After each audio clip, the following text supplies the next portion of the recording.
Alrighty then. Welcome everybody to another BDA live debate panel. Open debate panel, whatever you want to call it. I really don't know what you guys want to call it. You want to call it a podcast, a transmission. I used to call them a transmission, but nowadays everybody's got a different name. Somebody's saying the WSS stream doesn't work. The WSS stream doesn't work.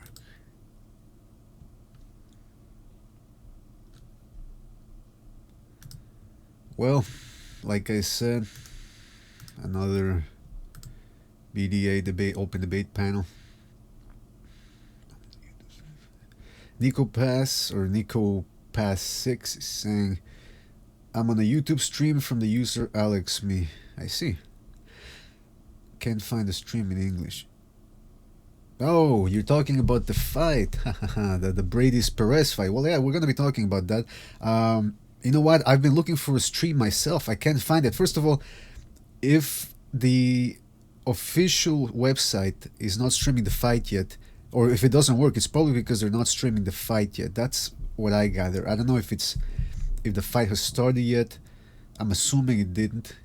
But also you got to keep in mind, this WBSS stream, it's always choppy. It doesn't usually work, or it goes out every once in a while, every 2 minutes. So if you guys can try and find another one, I would suggest, now I don't personally do this, but this is what I heard through the grapevine, because I don't watch streams. That is highly illegal, so I don't do it. But if I were to do it, I would download a stream, which is an engine, computer software that you can use to watch streams. So essentially what you do is you write on Google, this is what you would do. You would write boxing streams, A stream, and after downloading the A stream software, you would click on the link, and the software would open up via the browser, via the plugin that's in the browser, and that's how you would watch your sporting events. But then again, that's what I heard.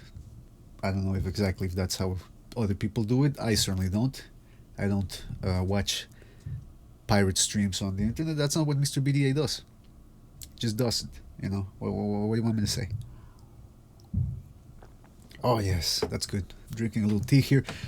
King Bucho is currently attending to some very important business abroad that will expand the BDA brand to the next level. At least that's what he told me. I don't know. It's hard to tell whether he's just getting drunk or whether he's doing stuff for the BDA brand. But he will be joining us later on. Hopefully other people will be joining us as well. If you want to join us, as always, don't be scared. You can do so via the email address that's on the bottom left-hand corner of your screen, boxingdebate@hotmail.com. So you send us a message.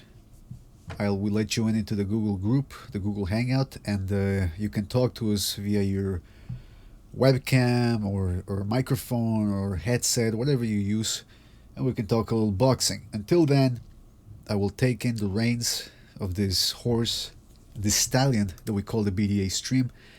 And I will be talking about various things. First of all, what's in Mr. BDA's mind? First of all, yes, we will keep doing videos, fight breakdowns and fight analysis. I'm currently working on a Lomachenko Rigondeaux, the first video of the previous series. It takes a little while to make these videos, but I think they're worth it. I certainly enjoy making them.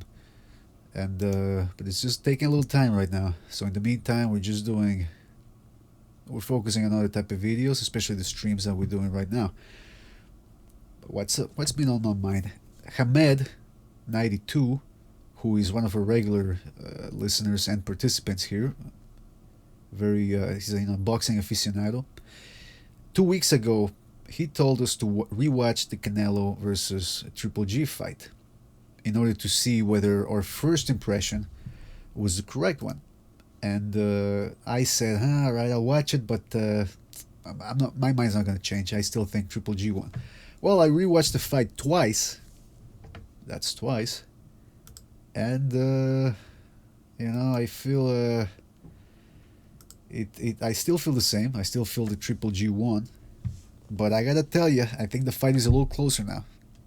I gave Canelo every benefit of the doubt. And I still have it a draw. I mean, at best, I could give it a draw for Canelo. At best, I don't see him winning the fight. Now, I certainly don't see him winning by the scores that Adelaide Byrd handed in. You know, that infamous 118-110 card. But it is what it is. That was a decision. But it was still a close fight, I believe. Very competitive. Yes, I would have given Canelo the draw if I give him every single round. You know, like I said, if I give him the benefit of the doubt. Now they're talking about a rematch. Sensational. Let's hope it happens. Then again, you know, I've been a boxing fan for a while now, so I'm a bit cynical when it comes to immediate rematches after controversial decisions. I still remember De La Hoya versus Trinidad back in '99. You know, it was a controversial decision. It was between the two best welterweights at the time. Definitely two guys that belong on the top 10 pound for pound list. You know, controversial decision demands a rematch. The boxing world wanted a rematch, and what happened? I tell you what didn't happen: a fucking rematch. Now, why didn't it happen? You know, Don King versus Bob Arum back in the day, they couldn't get together as often as they, you know, as the fans liked. The fights, the big fights, usually didn't happen because of those two promotional rivalries. A little bit like the Top Rank versus Golden Boy rivalry we're still seeing today, or the PBC against everybody else. But you know, they did this fight, the Golovkin Canelo ones. They got it done. People want to see it. Canelo, it appears to me, is a very competitive fella, and he's probably hearing, you know, this guy. Put yourself in Canelo's position. People are going up to him in Mexico, by the way, his own people, and they're yelling at him. You know, they're yelling Golovkin's name at him, saying, "Wait, when are you gonna fight? When are you gonna fight Golovkin? When are you gonna fight Golovkin? Are you gonna fight Golovkin?" And you know, people are saying that he's scared. Yeah, hold on. I'm gonna invite King Butch like he's on the line, or I'm gonna send him. He's about to be on the line. I'm gonna invite him over. Hold on a second. Yeah, he's gonna give me a little update on whether he found the link. If he found a link, hopefully you guys will be able to find it too.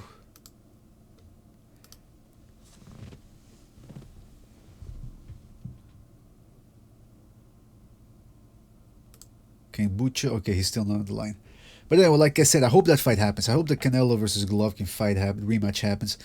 Like I said, it was a close fight, and I gotta tell you, Golovkin is as good a boxer or as nice a personality as you can find in this sport. You know, I like his philosophy where he says, boxing is not a hard sport. You want to fight, you give me a call, we get this business done. You know, it's not a hard business. However, his fans are a whole other story. There's you know, Golovkin. There's boxing fans that are Golovkin fans. Actually, if you're a boxing fan, you're not a Golovkin fan. You know, you're a very rare case. Because if you like boxing, you like Golovkin's style. You know, he's a puncher. He'll fight anybody. He's got skills combined with that power. So it's a very entertaining style. However, they are his fans that aren't boxing fans. They're just Golovkin fans, and those are the guys that you know, they're kind of rubbing me the wrong way. They started rubbing me the wrong way prior to the fight, because what would happen is, you know, I would read the conversations going on the internet and or on comment section on our YouTube channel, and it seems like people were saying, "Oh, Golovkin's gonna run him over." Okay, if that's your opinion, fine. Although some of them weren't even backing up their opinion with, you know, they weren't explaining how what the conclusion that they were reaching was gonna get, you know, reached. You know, they would say Golovkin by third round knockout. Okay, but how do you see that happening? Would you want to elaborate on that? No, they did. Then, you know, some people were saying that Golovkin had the best jab in the world, which is a pretty good jab. But you know, some people would say, "Oh, he's the best jab ever. He has the best chin ever, best stamina ever." At that point, I was like, "Well, wait a minute, best stamina ever?" I think I can name a couple of people from the past that had better stamina, a lot better stamina than he did, or than he does. Still, no, he's got the best stamina in the world. All right, he's got the best chin in the world. He's got this, and you know, the best endurance in the world, the best hand speed. No, he doesn't have hand speed. Anyway, everything was about Golovkin, and it kind of started rubbing me the wrong way. But then again, that's the nature of the business. You go on the internet, you're gonna find hardcore fans of anybody. You name me the most mediocre boxer in the sport right now. He's probably got a bunch of cocksuckers hanging on by his nuts. Guarantee you. Guarantee you. So, like I said, kind of to be expected. So, if I get upset, it's my fault because I'm the one that's allowing myself to get upset. It shouldn't really bother me. But why am I mentioning this? Because a lot of Golovkin fans now are screaming robbery. They're making it seem like this was the biggest robbery in boxing ever, which it really wasn't. It was a close fight. Yes, that 118-110 card was ridiculous. What was more ridiculous, rather, was the judge that gave the 7th round to Canelo. What was it, the 7th or the 8th round? One of those rounds that Golovkin clearly won, and one judge decided to give it to Canelo. That was the worst thing of the fight, of the aftermath. And this is something that Victor Atkinson, one of our regular contributors here, pointed out, and it's true. Like it's people.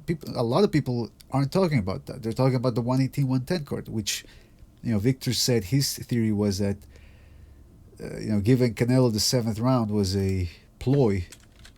I mean, giving the 118-110 card actually distracted people from the real issue, which was that Canelo did deserve that 7th round. But that's what it is. What do you want me to say? It's these Golovkin fans now, they're losing their mind because they didn't expect Canelo to do as well as he did. On the other hand, Canelo's fans, they're not supporting him. They're not supporting him. And what I didn't like about Canelo after the fight, because I still have criticism for him as well, it's not just for Golovkin.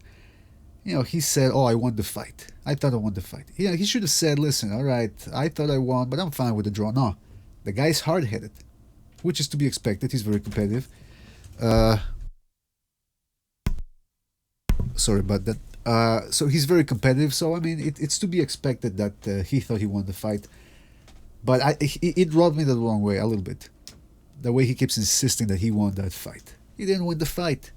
If anybody won the fight, it was Golovkin. Fucking thing sucks! That's right. The fucking thing sucks. That whole thing sucks.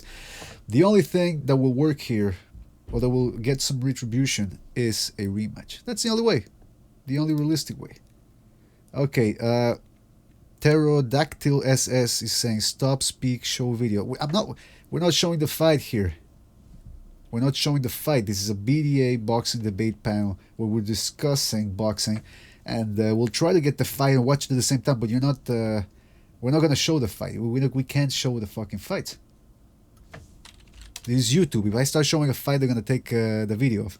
So just let me announce it right away. If you're trying to watch, if you want to watch the Briedis-Perez fight, I don't know what, we're not going to show it here.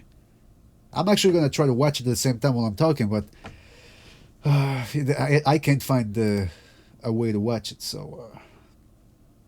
Alright, Reverse Lee is contacting me, saying he wants to come in. King Bucho also contacting me, but I don't know what the hell he's doing. Alright, I'm going to invite Reverse Lee, one of our regular contributors. See what he has to say about... and I'll try to pick his brain. See what he's up to.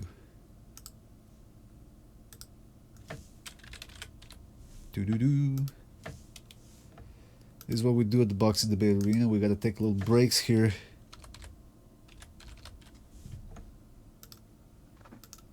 To get the people. Oh, hey, everybody. King Butcher, Reverse Lee. Are you guys on the line? Yep. Yeah. All right. How are you guys doing? All right. Yeah, you sound all right. You sound. Can you hear me properly? Actually, I can't hear you, King Can you hear me Butcher. okay, or? I can't hear you that Can't hear well. me? No, we can't hear you that well. Your voice is breaking up. Now? Yeah, now we hear you. Yeah, we can hear you now. It's always the same I don't know thing. why I can't get I can't get Hangouts to work on my phone. Like fuck, so I have to use this shitty mic and shit. Did you used I had it? to buy a new I mic. think you have to. Did you go to the settings and enable your microphone? On my phone? No, I'm trying to get it to work on my phone. Yeah, it wouldn't work when I first tried it. What you have to do is go to your settings and enable the microphone for your Google Hangouts app.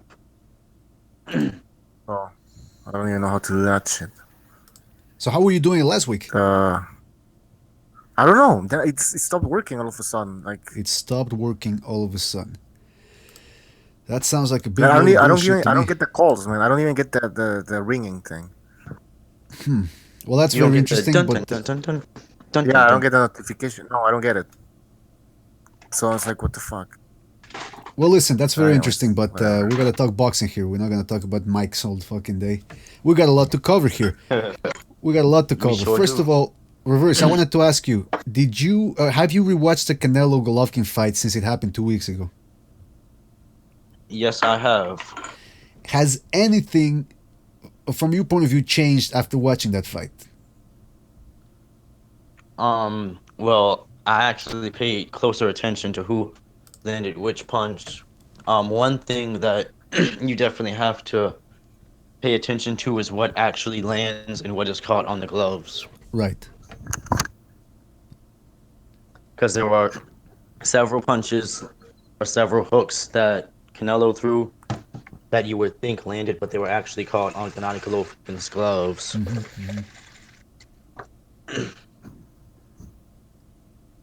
Yeah, there were certainly a lot of punches that Golovkin blocked. Very subtle defense with his gloves. He picks them off in a rather smart way. And that's kind of always been the story of Gennady Golovkin's defense, though. You mean he used to use more upper body movement, or that he didn't use his guard before? No, it's always been subtle. It's never been something that you can just drastically point out. Yeah, exactly. It's not like James Stoney or Vasil Lomachenko type of defense where they're moving the upper body a lot. Now, here's the thing. I was talking about it earlier. If you give Canelo every benefit of the doubt, what's the best decision that you can give him? 7-5. Oh, so you if you give him every benefit of the doubt, you can actually have him winning. If you give him every benefit of the doubt, you can give him a draw. Uh-huh. Oh, I thought you said 7-5. Like you would have him winning 7-5. Yeah, I said 7-5, but I said 7-5, but if you give him every single benefit of the doubt, Ah, it could okay, be a okay. draw. Yeah, but you didn't have him winning, obviously, right? No. Yeah. I tell you something. If I give him every single benefit of the doubt, the best I can give him is a draw. That's the best I can give him.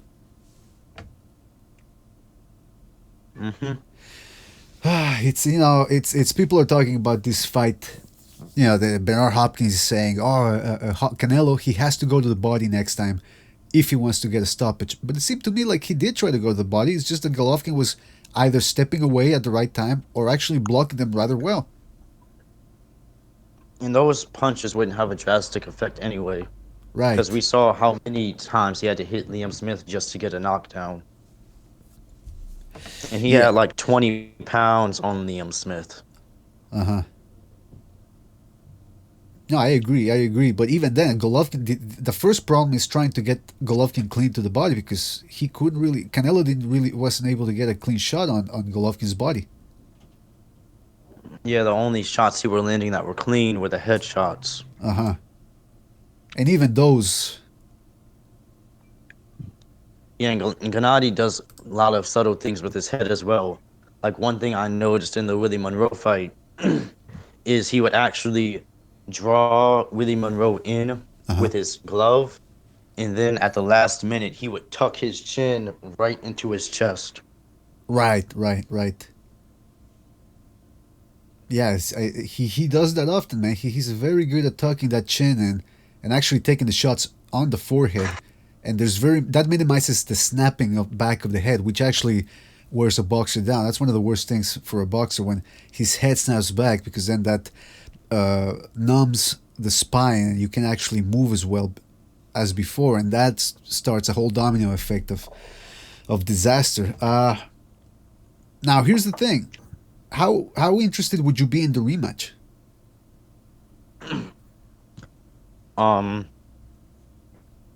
I mean, that's the only thing, because like it or not, Canelo still has that lineal title. Uh-huh. So that's the only reason I could see for them having a rematch. Other than that, So, but I'm saying you. I think, I mean, if Golovkin is declining, as they say, as they claim, then, and Canelo is improving in every fight, then I think it would be that would be the reason why we should see a rematch, no? If that is actually taking place. You know, if Golovkin is actually declining and Right. Canelo's the opposite, actually, yeah. Like Canelo's like a fucking. They claim he's a fucking Saiyan or something, right? Every fight he fucking improves. So. Yeah, Butcher, you're breaking up, It's true or man. not. Butcher, you're breaking up when you're talking, yes, man. your audio sounds kind of, scratchy. Yes. Oh shit! That's why I want to use my fucking phone. Well, listen. Is it better now? Okay. What? Yeah, Okay. it sounds clear now. Okay. So as I was saying, yeah. So Canelo's improving, they claim, and Golovkin is declining. So I think that it would be interesting to see a rematch, see if it's true though. Yeah, but in addition to that, you also have to remember that now Gennady Golovkin has added Canelo's tricks and his skills to his boxing dictionary. Yeah, but so has Canelo. I mean, going into the fight, there were a lot of people were saying that Canelo. I mean, the question was, could Canelo take a Golovkin punch? And I think he did a pretty good job. So I mean, he took a punch. he took several though, and he was leaning on the ropes the whole time. It's like I remember people saying, "Oh, if Canelo stands in front of Golovkin, it's over." Yeah, That guy wasn't even just. yeah, but He was that's on the because we ropes. assumed that Golovkin, upon getting him on the ropes, he was actually going to just unleash a barrage of power shots. But Golovkin didn't do that. For the most part, what he did is he would look for singular shots around the arms and the guard. What was the reason for that though? Well, here's the thing. You know, the other day, I was thinking to myself, what is a counterpunch? Well, it's essentially when you use the movement and the force of your opponent along with your own shot to increase the damage, right? Yeah. So Canelo, with one of his punches, he can't knock Triple G out. But if Triple G 100% commits to one of his punches and he gets countered, maybe then damage would actually be done onto him. Yeah. So okay. So here's a question. So then, what does Golovkin have to do next time? When Canelo's on the ropes, because Canelo will be on the ropes, he will be fatigued again, so he will be laying on the ropes like he usually does. Here's where He needs to the change. he would need to Go throw ahead. more feints to different directions. That way he can get bigger shots off. Like in the fifth round when he was feinting to the body and he was able to get that big right hand in there. So you saying so? Will he open up more? Yeah, he would if he wants to, because at this point we assume the only way Gennady Golovkin can win is by knockout, right? Yeah. Yeah. Yeah. So if he does that, he would need to just throw more punches. He could also help himself out more by starting off faster. Because if he can Yeah, but instill that fear of the power a little bit quicker, yeah. then So maybe wouldn't? Yeah, exactly. So I think that's the reason why I would like to see a rematch, because there's a lot of unanswered questions here, or what ifs, you know. hmm So I think I would buy it, like, and I do see some declining Golovkin though. So I want to see it, and I want to see if Golovkin actually is able to knock out Canelo, because a lot of people are saying that, well, that's what's gonna happen next time. He's gonna just go for broke, and because he knows Golovkin knows that he cannot win a decision, so he's gonna go for broke. He's gonna go for a knockout, and he's gonna get it. So I want to see if that happens. yeah, that would be an interesting thing to see because since the Kell Brook fight, we have not seen Gennady Golovkin do that at all. Yeah. And he has to go to the body, man. He didn't go to the body enough when he had Canelo on the ropes. Yeah, Exactly. I feel he could have easily mixed that up with not just hooks, but also straights to the body. Like, I don't think one time he actually tried to land the jab to the body or straight right to the body. That's a very good point. That's a very good point. Then again, you know, if he goes to the body, he gets countered. So I guess he's not willing to risk it all that much, like some people thought he would. Yeah, well, he admitted to that, right? Did he? I don't. Yeah. I think it was either Golovkin or Abel Sanchez said like the reason why they didn't go to the body, we didn't go as much to the body because I think it was Golovkin who said that because he didn't want to get countered.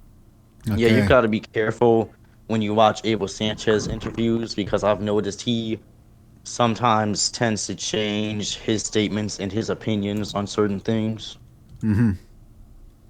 Yeah, there's a very interesting video that I shared with King Bucho.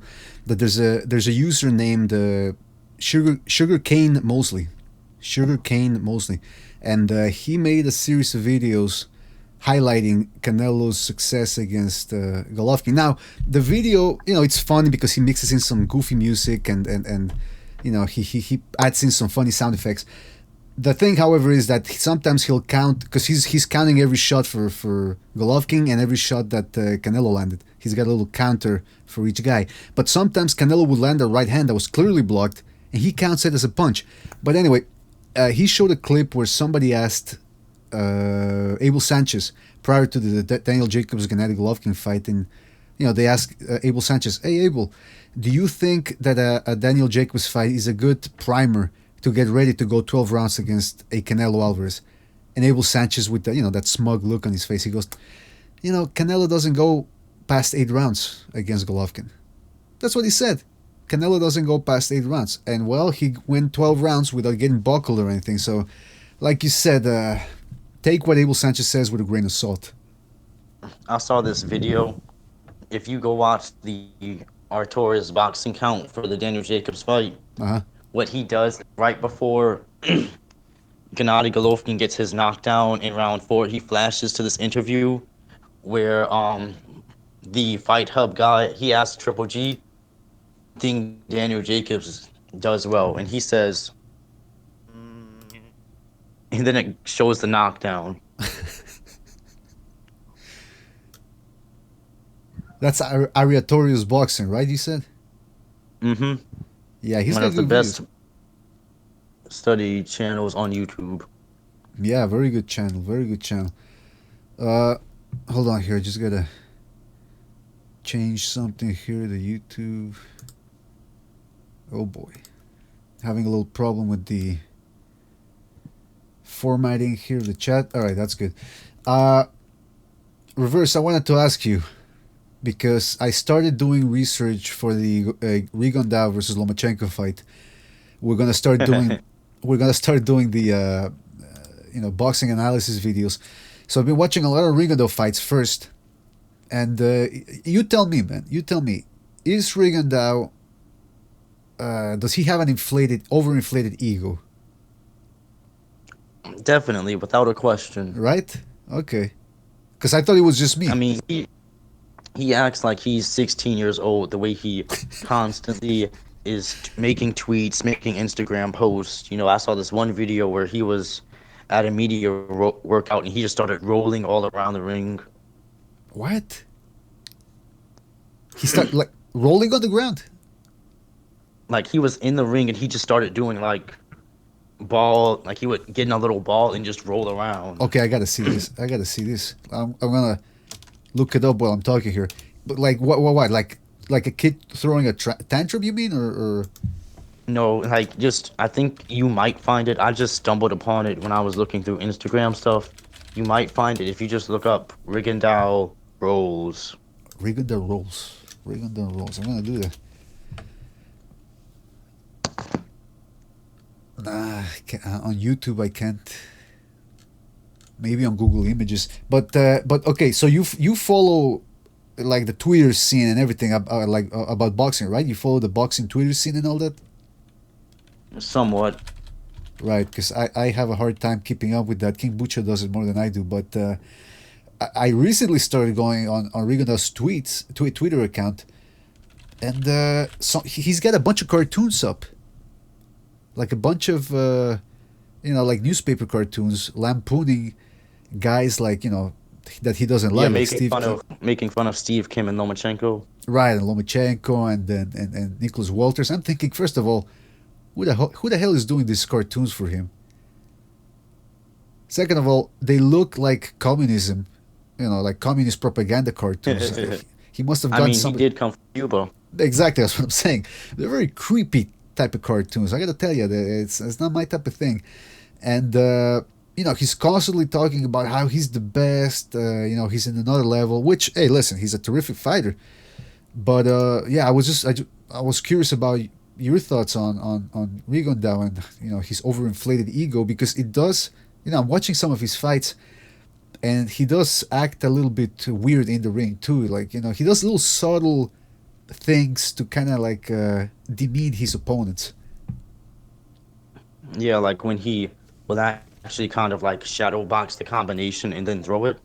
Right. Well, those are actually feints, right? Isn't that technically like a? I don't think that's a feint. I don't think that's 100% showboating either. I think that is him in his mind trying to think about which punches he's going to throw. Okay.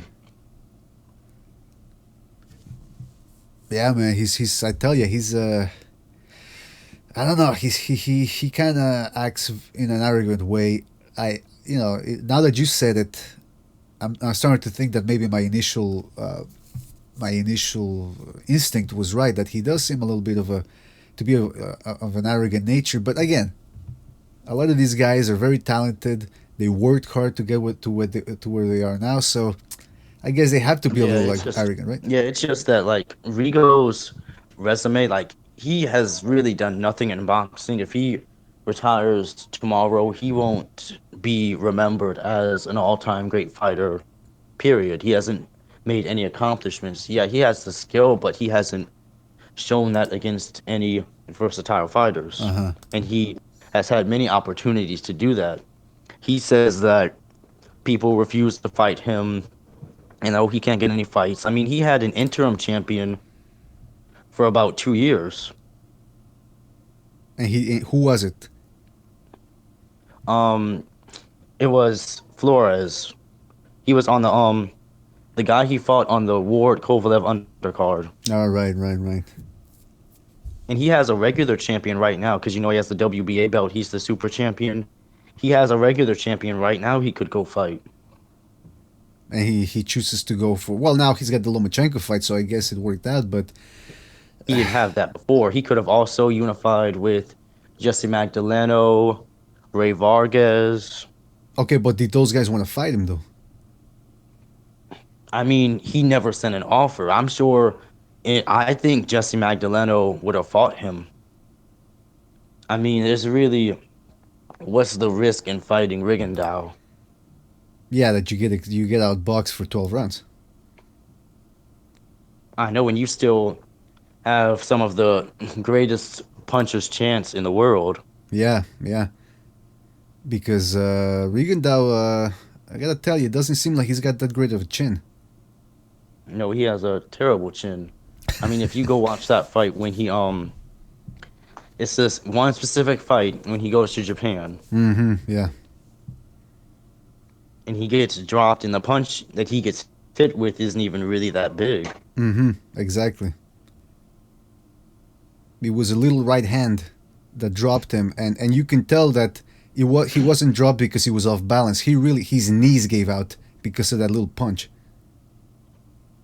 Yeah, and Donaire also managed to drop him. Yeah, Donaire, I'm gonna excuse that one because Donaire's got a huge left hook, but I'm telling you, I don't think he's got that great a chin. And then he's gonna fight Lomachenko, who's bigger, younger, and perhaps obviously stronger. Chances aren't really looking that good for the Jackal. Yeah, the way I see it, he has virtually no chance of winning that fight unless he pulls like a Ward Kovalev 2 and he just like does something that should get him disqualified. but he receives a win for that. Right. Yeah, another freak result. I I gotta mean, tell you. because you have to think about the way that Rigondeaux fights. He doesn't. He likes to throw one punch at a time. He's very hesitant. He doesn't like. He does not put his hands up at all. There's actually a video called Guillermo Rigondeaux, the fighter without a guard, and he Hmm. does just not put his hands up. He relies on dodging and slipping, Yeah, that video is and by. he's not. And if you do that, you eventually you are going to get hit. Well, he does. He's fought solid guys. Like, there's one fight of his that I've never watched yet, which is the Joseph Agbeko fight. I haven't seen that one. I don't know how much Agbeko had left when he fought Rigondeaux, but from what I hear, Rigondeaux handled him rather easily.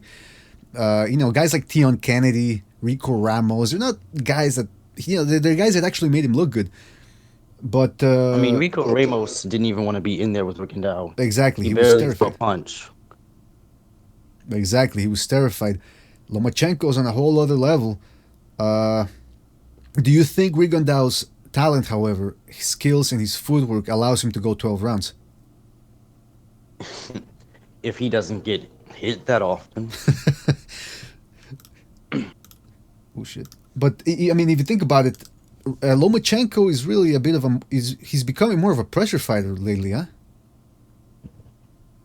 I mean, I think that's because of his lack of opposition. I Hmm. mean, Lomachenko, we know he's a fighter who can fight forwards and backwards, but recently his opponents have just been going backwards. So Hmm. it's both guys cannot go backwards if he actually intends to make the fight entertaining, which Lomachenko often does. He seeks to entertain his audience. Right. So if his opponent is constantly running away, he has no choice but to be aggressive with them and follow them around. I mean, we saw with Mariaga, Lomachenko was trying to make Mariaga be aggressive, and he would just refuse to do it. Hmm.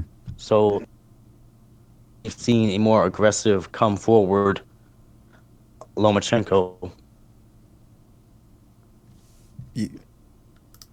Reverse, you there? Yeah. Okay, because you sort of broke up at the end there. Yeah, I do think we're going to see Lomachenko going forward more in this fight. Actually, I mean, do you still remember the Gary Russell fight against Lomachenko? Yes. Lomachenko was actually aggressive in that one, rather aggressive. Yeah, he was. He would throw many shots. I mean, what he would do in that fight is when Gary Russell would try his little flurries, Uh huh. he would actually sit down on his punches and he would rip them to the body in the Yes. head Yes, very in smart, punch very smart. combinations. And he actually hurt. He got Russell's respect, man. Yeah, he would hurt him numerous times. And And that really makes me angry with Gary Russell Jr. because after that fight, Gary Russell Jr. actually said that, oh well, 9 times out of 10, I would beat Lomachenko. That was the one. I mean, that was the one time. wait, he actually said After, that. yeah, he actually said that. And then after his last fight with Oscar Escandón, Hmm. which is his most recent performance, Right. the guy is in there, the Showtime guy who does the post-fight interviews. He's in there.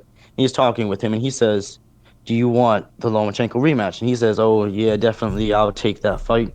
And the guy says, "Well, when can we expect that?" And then Gary Russell Jr. says, "Well, that's a fight I want closer to the end of my career," which basically means he would just whoop him again, and he doesn't want to get embarrassed for a second time.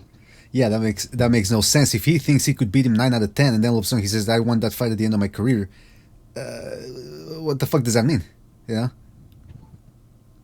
I mean, Gary Russell Jr., he should, not to get too off topic, but he should chase after, like, the Oscar Valdez's of the world. Hmm. Yeah, I think that's actually a rather winnable fight for him, especially after Valdez's recent struggles in his last two fights. I mean, I would say guys like Genevieve Cervania, that's probably a little bit better than Gary Russell, I mean, than Oscar Escandón. Hmm. I say they were about even opponents. Right, right. Yeah, because Gary Russell Jr. doesn't have that good win over Johnny Gonzalez. He blasted him in one round, or how was it, 2 or 1?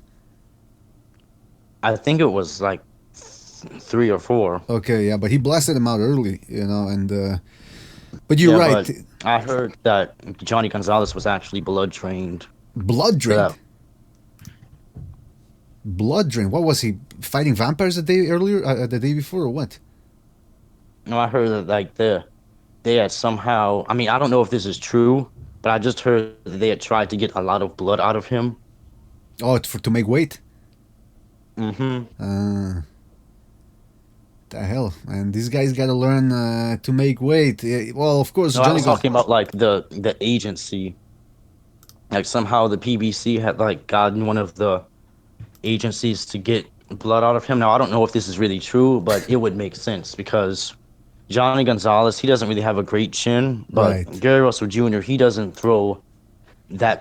pack that much power into one punch, and it doesn't really make that much sense that Gary Russell Jr. should really be able to knock out even Johnny Gonzalez in his 30s out with one punch. But he's a quick guy though, Gary Russell. Yeah, you have a point. But I mean, still, I get what you're saying. Going back to the, Kaiser Koba on the chat, he's saying, "Oh, Gonzalez was at the titty twister. That's why he doesn't have any blood. He didn't have any blood." Oh man! But going back to the Lomachenko Rigondeaux fight, what was I gonna say about that? Ah, yes. We're talking about how Lomachenko can fight going forward, backward, how he actually hurt Gary Russell Jr. How about Rigondeaux? Would you say he's one-dimensional? No, I'd say he can. I mean, does Rigondeaux really fight forward in any of his fights? That's what I'm saying. Can he fight inside? It's pretty. Can he fight inside? Right, can he fight inside? Can he put pressure? I mean, I've never actually seen that. I mean, I've seen him put people against the rope and then let punches off against them. But I don't know if he can do that with, somebody pushing back up against him. Yeah, the bigger, stronger Lomachenko, man. I mean, that's going to be hard to do.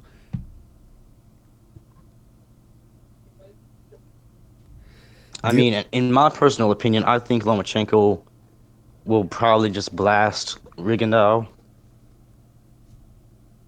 Like, I don't think it will really be as competitive as a lot of the Rigo riders think it's going to be. Well, you think it's actually going to be a blowout for Lomachenko? Yeah, I mean, because what does Rigondeaux bring to the table? Yeah, he has... Yeah. What was that? That was the crowd cheering because you actually made a rather bold comment there. It's a rather bold prediction.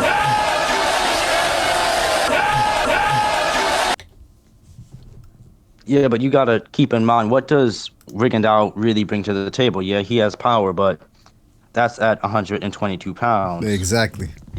He's also the smaller fighter. Yeah, he has speed, but Lomachenko is fast too, and he's younger, and he's got much better feet. Rigondeaux, he does not use his feet. He uses his feet for pivoting and stuff, but it's very minimal movement. Right.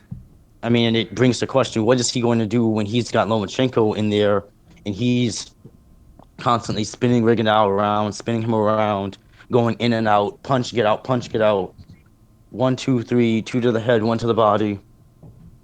I mean, I don't think Rigondeaux has come anywhere near ever facing a fighter close to Lomachenko. I mean, even if you look at the Donaire fight, which was, I think that fight was 4 years ago. Yes. In Donaire, I mean, who would dare say that Donaire was anywhere near the level that Lomachenko is?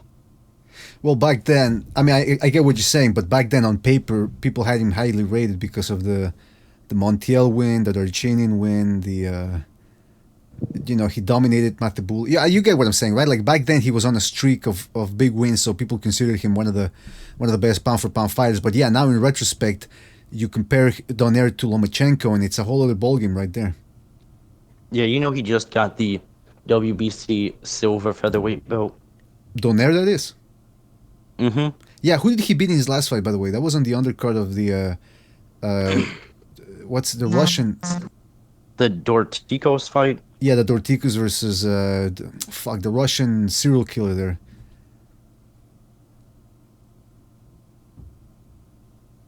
But anyway, yeah. So he got the belt in that undercard. Did you watch the Dorticos versus crazy Russian killer guy? By the way, Yeah, it was kind of funny. it was Kudryashov. That's his name. The Russian. I always forget his name, man. These fucking cruiserweights have a hard time keeping their name. Dmitry Kudryashov. But yeah, what was it funny? The way he went down, you mean? Or? I mean, yeah, because it was just one straight right hand and he was out. That's the cruiserweights for you, man. They're old school heavyweights if you think about it. 200 pounders. Mm-hmm. Yeah, I mean, come on, and There's no fucking strings, man. yeah, that's what I'm looking around here the chat while I'm talking, and people can't find the fucking stream, No, it's man. nothing, man. It's weird. It's almost like Anyways, they I don't hope want that us fight to see the fight. sucks. Apparently, Bredis is winning, so Well, that's good. I mean, like every round. Perez is a solid fighter, but you know, I would have expected. Heavyweight, he was like I think this is his second cruiserweight fight. So Oh, it's just his second cruiserweight fight. yeah, I think so. Yeah. I thought he had more. Butcher, we were I think talking. the tournament's gonna get more exciting as we look in the semifinals. Yeah, I hope so. But I mean, it's looking that the cruiserweight tournament is looking good now. Like I was saying with Reverse Lee, we were talking about Dorticos versus Kudryashov from last week, and Dorticos looks like a solid guy. I mean, he's relaxed, he hits hard, he's got some skills. So now it's shaping up to be quite a tournament. Yeah, I saw that fight, man. Both fighters look fucking slow. It's like it look weird. Well, they're fucking cruiserweights, man. They're old school. Oh, I heavyweights. know they're cruiserweight still, man. Like, come on. They looked very slow. And They then looked- that punch. I mean, I don't know. I wasn't impressed by Yeah, Dorticos. that punch didn't really look like it was all that hard. Yeah, exactly. I think he behind the ear or something, right? Or Yeah, no, Khrushchev was kind of like covering up, and then Dorticos kind of hit him with a right hand through the guard that kind of hit him around his jaw area. yeah, but it wasn't. Yeah, it didn't look that hard. I'm not saying he faked or anything. I think it was. Yeah, I don't think No. I don't think he faked it, but it just didn't look right. No, it didn't look impressive at all. Even before the knockout, the both of them were just shelling up and exchanging slow punches. It was, I don't know. It looked really bad and weird.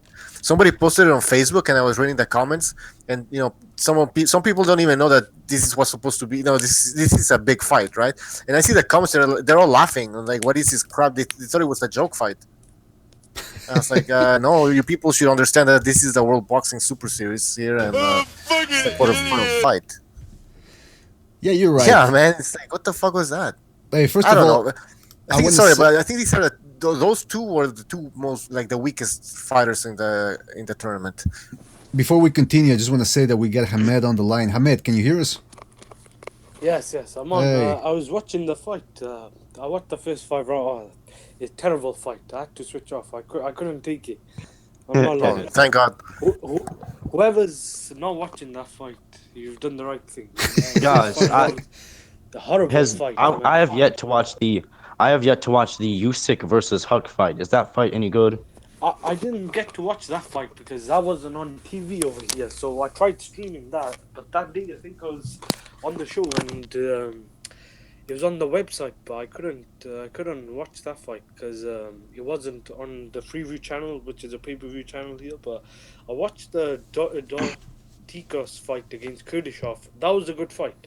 I think because it was a bit wild. It was like but it was exciting whilst it lasted. This fight, I was just tuned in, watched the first 5 rounds, and Bredis, I mean, he's clearly the better fighter, but he was doing enough to win the rounds, but he's not doing enough to make it exciting, and it was an ugly fight. I watched the first 6 rounds, I thought Bredis won at least 5 or 4 clearly. One was a clinic because I think Perez got a point deducted, but it's a horrible fight. I think his worst fight than but when I left off, it was the worst fight I thought than the Parker Fury fight, and that was a really bad fight as well.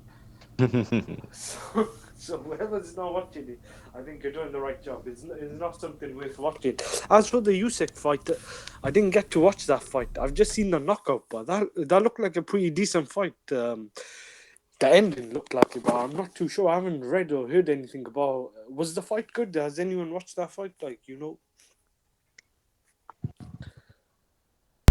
No, I didn't. I haven't seen it yet either. Yeah, I haven't seen the full fight, so I'm not too sure if that was like the actual fight was a good fight. I thought the KO was quite good in that fight.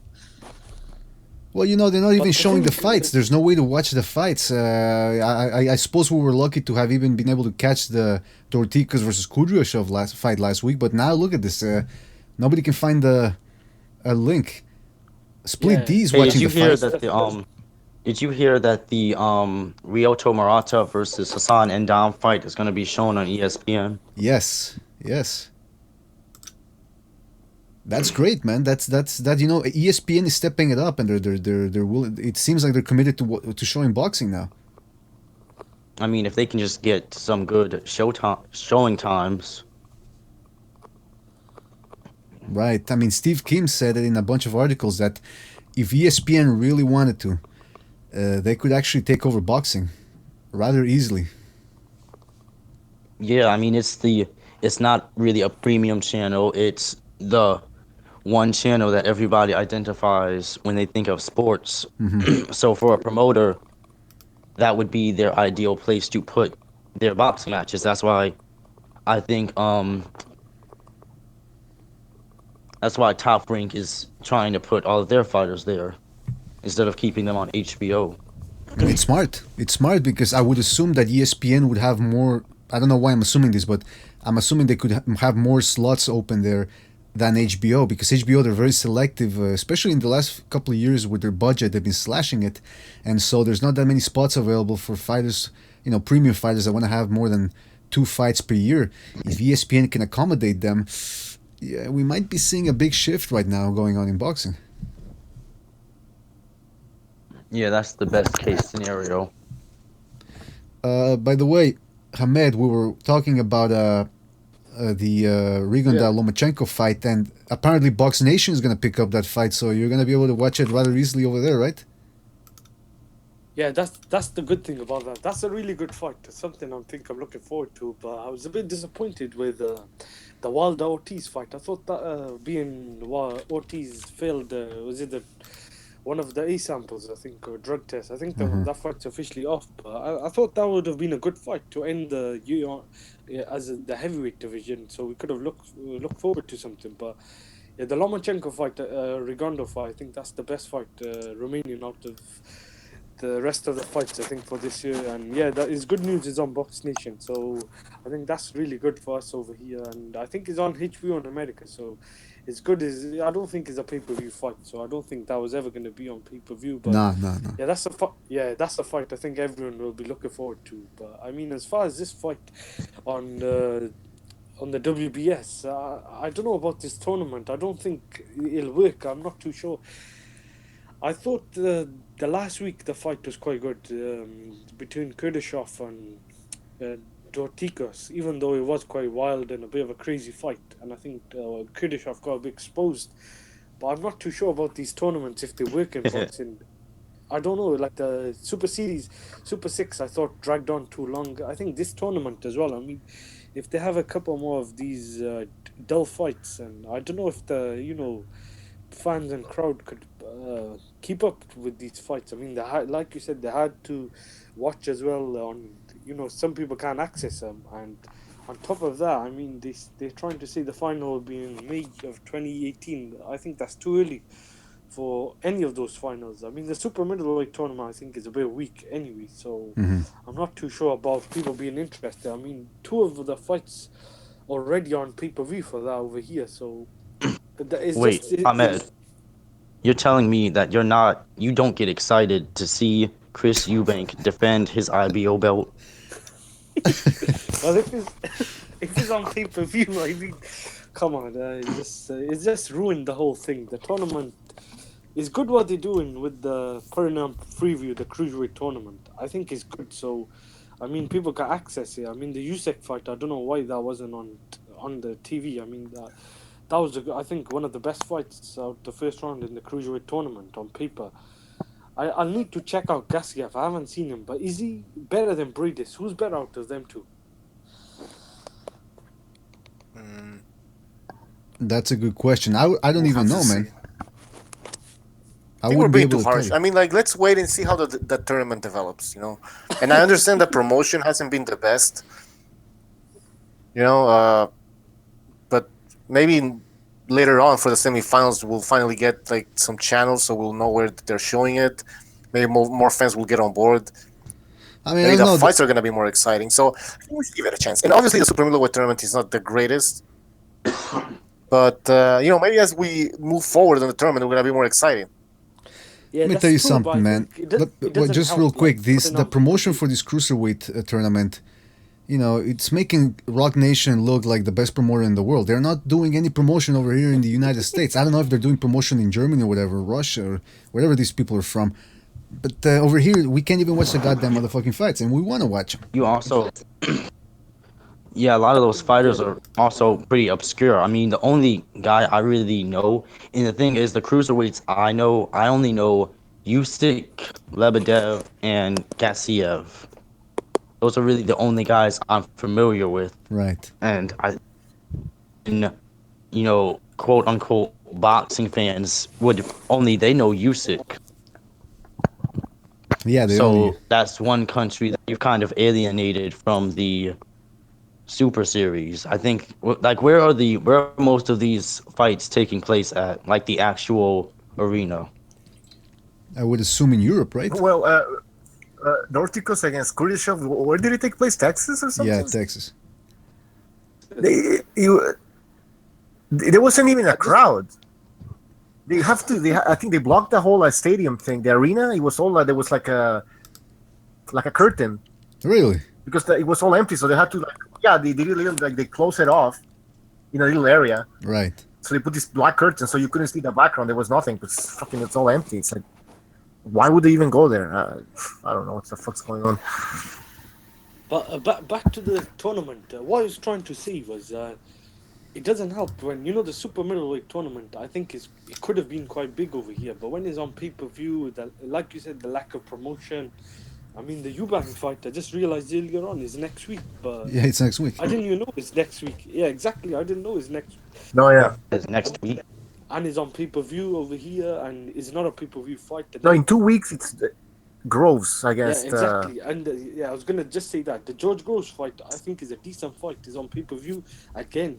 And the promotion for that has been really bad. I mean, I didn't even know that was it's over here, and the promotion for this, I don't know if the tournament is going to work out. I mean, in America, they haven't done a good job of the network. If they could have put it on a big platform on network, I think that would have helped in America. Yeah, they really haven't messed up as well. Like, putting on pay-per-view two of the British fighters' first fight, and it looks like I don't think one of those fighters, the British ones. The final should be on pay-per-view, Yeah, exactly. I think Callum Smith's fight was on ITV4 over here, so that was good. But again, that was not promoted well, and that wasn't really a big fight. I mean, the George Groves fight, I think, with is it Jamie Cox? I think that's a good matchup, I think, for British fans. But the promotion-wise and putting on pay-per-view, I don't think will help you. I mean, they won't be. I think that's a hard sell. I mean, I think he's at the O2 Arena or somewhere, but I don't know if that'll be a sellout, or even if it is, from the TV viewing wise, I don't think that'll be a good promotional or pay-per-view numbers wise will be successful. I think they could have done a better job with the cruiserweight one. Fair enough, like over here, the interest won't be that much because there is no really any cruiserweight British. nations. Yeah, I know British. Who the fuck are you? I should remember you. That the casuals know, yeah. Yeah, what these promoters need to understand is you have to introduce different personalities and build up to the competition. You can't just, create a tournament and throw all the words, Super Series, World Champion, Cruiserweight, yeah, well, 200 pounds. They did try to use social media to promote the fighters, like, who they are, delving into their personal lives, but it takes more than just a little clips on Facebook and Twitter, to get people attached to these fighters. I think it was rushed. That's the problem. It was rushed. I think about this Yeah. fight. Yeah, that's a good point. Rigondeaux tournament. I just read. Anyone wants to like have an interest in the fight. I just read from one of the someone on Twitter. I forgot his name. I think Abraham something. I think he's from America, but he said he's just waiting for this fight to be over. So if anyone's trying to find out what's going on in this fight, I think it's not something you should be, wasting your time over looking for a link or anything. Is the first I thought. Yeah. Somebody in the comment section said hug fest. Yeah, that's what I was gonna say. The first 3 rounds. Is that bullshit? Yeah, is not a good fight. The first 3 rounds was like that. When Bredis. No, but you see, who's winning? Bredis has won, I think, every round. I think up till the Okay. 10th round. So this guy's saying the opposite. No. It's a hug fest, but Bredis is just outboxing him, throwing 3 shots and then holding him. And I thought in the 3rd round when Bredis got cut, I think that ruined the fight. So, like, if anyone was interested in the fight, I think the interest probably got killed there. Because from there, Bredis just went ultra defensive. He's already defensive at the beginning when he's throwing 2 or 3 shots, pivoting to the ropes and holding. But, I mean, Perez looks really bad. Was Mike Perez? Was he an Olympic boxer? Ooh, I can't. I don't know. Remember. I don't think he might not be that good. Just because he's Cuban, they hyped him up or something. Because he never impressed me. Yeah. He was in a bunch of international tournaments, but from what I can tell on his Wikipedia page now, there's no. He didn't make it to So the just because he's Cuban now they're fucking hyping up he's from Cuba. He must be like a gold medalist or something. I mean, yeah, that's how I've always felt about Usyk. Like, people say that he's basically the cruiserweight version of Lomachenko, and I don't see that at all. Yeah, me neither. Because he's Ukrainian or something. Come on. And I've seen all of his. I have not seen his Huck fight, and I have not seen his fight where he won the world title, but I have seen both of his HBO performances, and I really did not see any of that. I absolutely agree with that. He's good, but he's not a cruiserweight Lomachenko. That's for fucking sure. I mean, why would he be? Why is this comparison to begin with? I mean, I would say that like Come on. I would say that Derevyanchenko and Usyk are about on the same level. I mean, if you I agree. And we wouldn't. Derevyanchenko, he's definitely not a Lomachenko. Mm-hmm. He's not that impressive either. Yeah, Lomachenko. I mean, he has. Yeah, go ahead. The thing that separates the Ukrainians from America is that it's more discipline based and it's less, ego stroking, fast hands, fast feet. It's more keep your hands up, the basics that they used to teach back in the day before. Yeah, the basics that they used to teach back in the day before, the whole slick black fighter thing kind of, poisoned boxing gyms around the world. Yeah. Well, yeah, people are saying nowadays, that fucking Cuban style. Everyone's talking about Cuban style, but let's. Oh my God! Did you notice? Okay, when you remember in the Linares Campbell fight where they wouldn't be quiet about the Cuban boxing school, even though neither one of the fighters fighting were Cuban. Yeah, I know, but because Linares' trainer is Cuban. No, wait. Whose trainer was Cuban? It was Campbell's trainer, right? Both of their trainers were Cuban. Ah, okay. Yeah, they wouldn't shut up about the Cuban style. So one sec. The fight's over. Just breaking now. Okay. Bredis won by scores of 116, 110, 115, 111, and 114, 112. I think it was a very bad fight. What I read of the last 6 rounds was probably worse than the first 6, and the first 6 was horrible to watch. So I'm not sure how people survived watching 12 rounds of that. That was not a good fight. I don't think that has helped the tournament, especially. But I don't know. We'll have to see how Gassiev is, because I think with Usyk and Gassiev, I think they're 2 entertaining fighters. I mean, Bredis, I think that has not really helped his stock. But yeah, the fight's over. That's what I just read, and it wasn't a good fight. Someone wrote Perez was a better fighter. He backed up Bredis for two-thirds of the fight. No, I don't think so.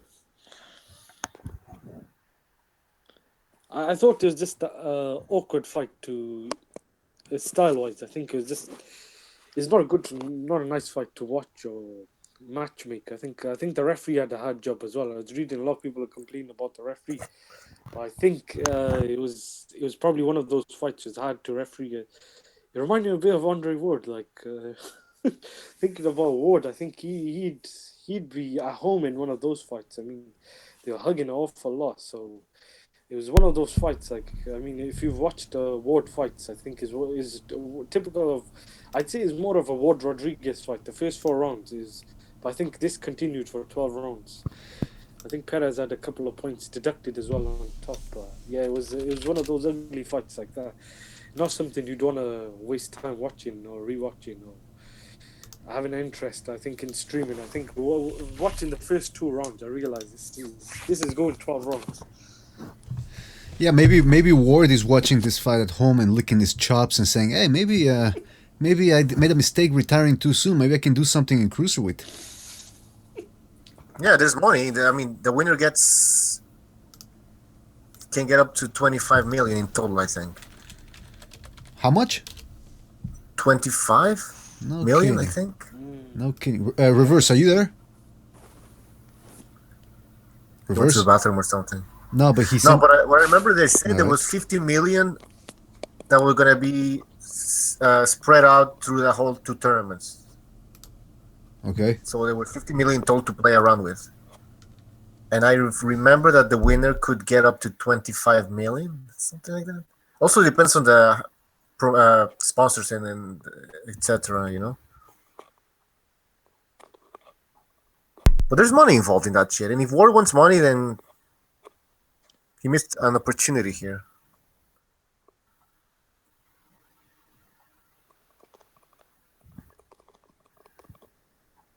Perez needed a KO. He was never gonna win in Latvia.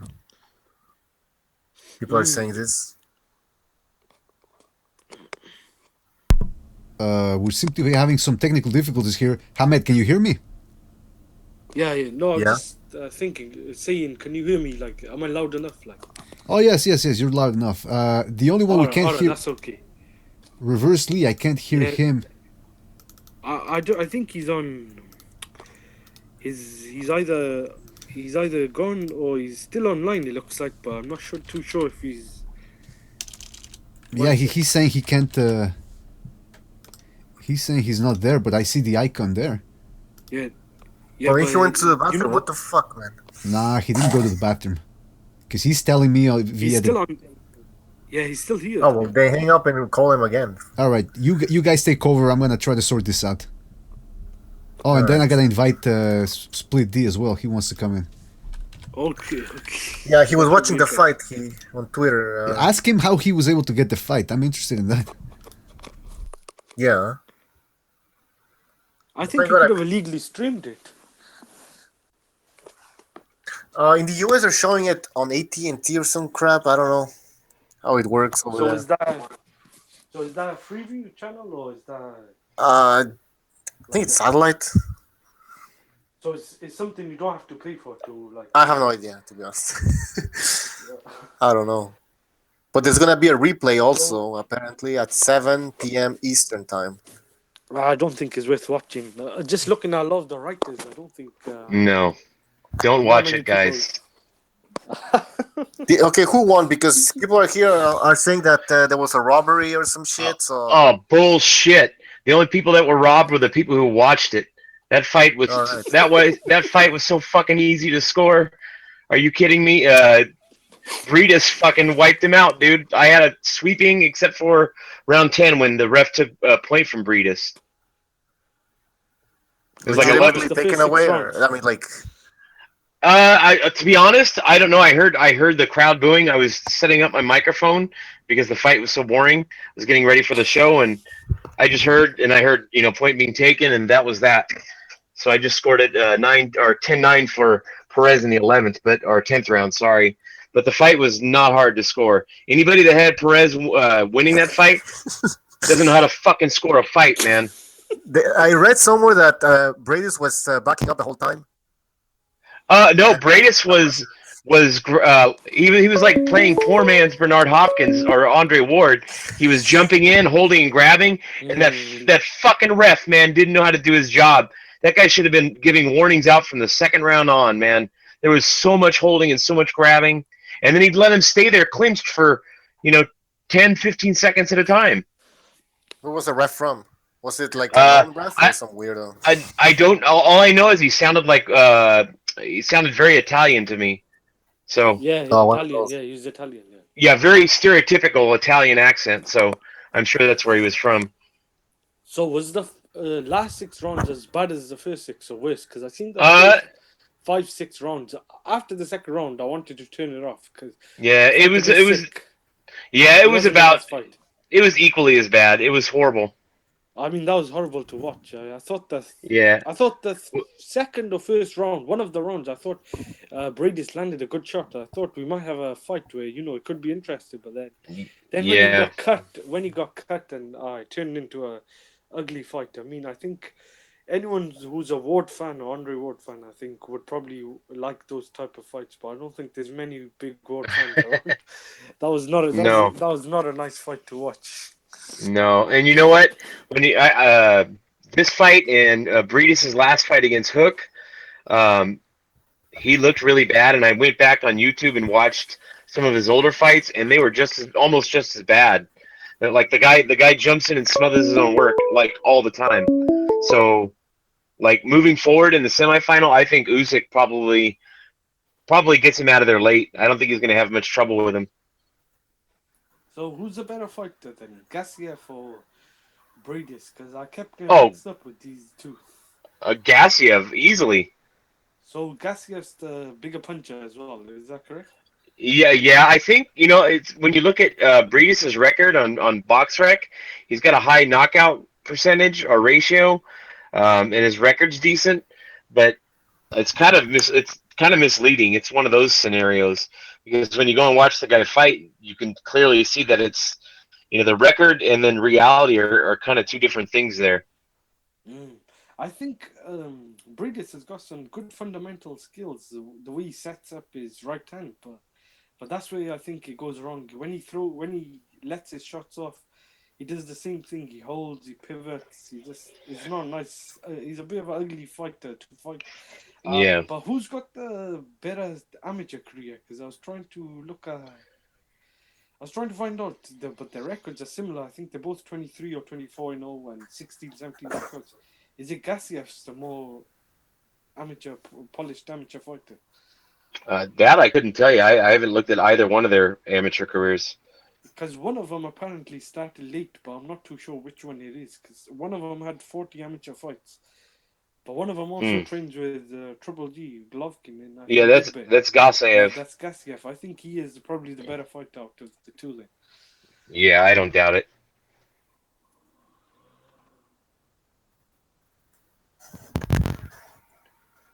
Crickets.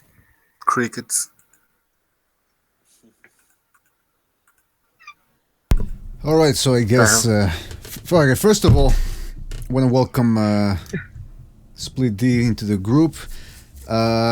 Split, I gotta ask, how the hell did you find the link for the fight? I have a long list of links to different streams. No kidding. Jesus. I'm savvy online, so I work with computers too. So.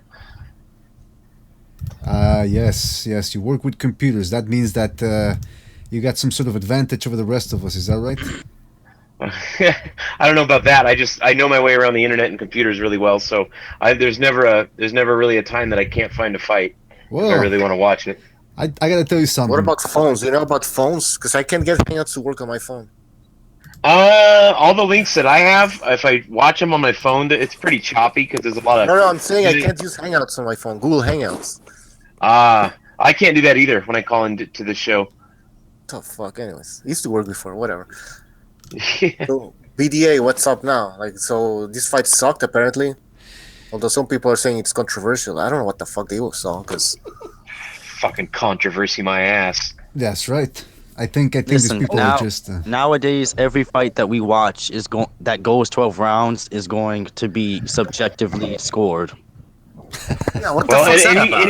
Now, anytime there's a white guy fighting a black guy, there's going to be controversy from this point on. That's what the fuck is going on. I think so, man. No, I know, think like it all was those the people, like the people who thought Jacobs won, Yeah, exactly. or the I people who think it thought was the Ward won. referee. Yeah. That's a good point. I think the referee kind of messed up. Well, I looked at first 5 rounds and was reading about it, but as far as the scoring, I mean, I think if you're blind, maybe it could have been controversial. But I think if you could see Yeah. through, if you could see and you know what you're watching, I think that was the So easy wait, fight. Yeah, Split D, are you getting comments from Ray Charles? no. So Ray Charles isn't commenting or hitting you up saying, "Oh yeah, I saw the whole fight. I thought it could have went either way." No. Well, we got. I guess you could I make think he was a judge for the Pacquiao Horn fight though. him and Stevie Wonder. Yeah, Stevie Wonder, Andrea Bocelli. Oh yeah, they were Yeah. there too.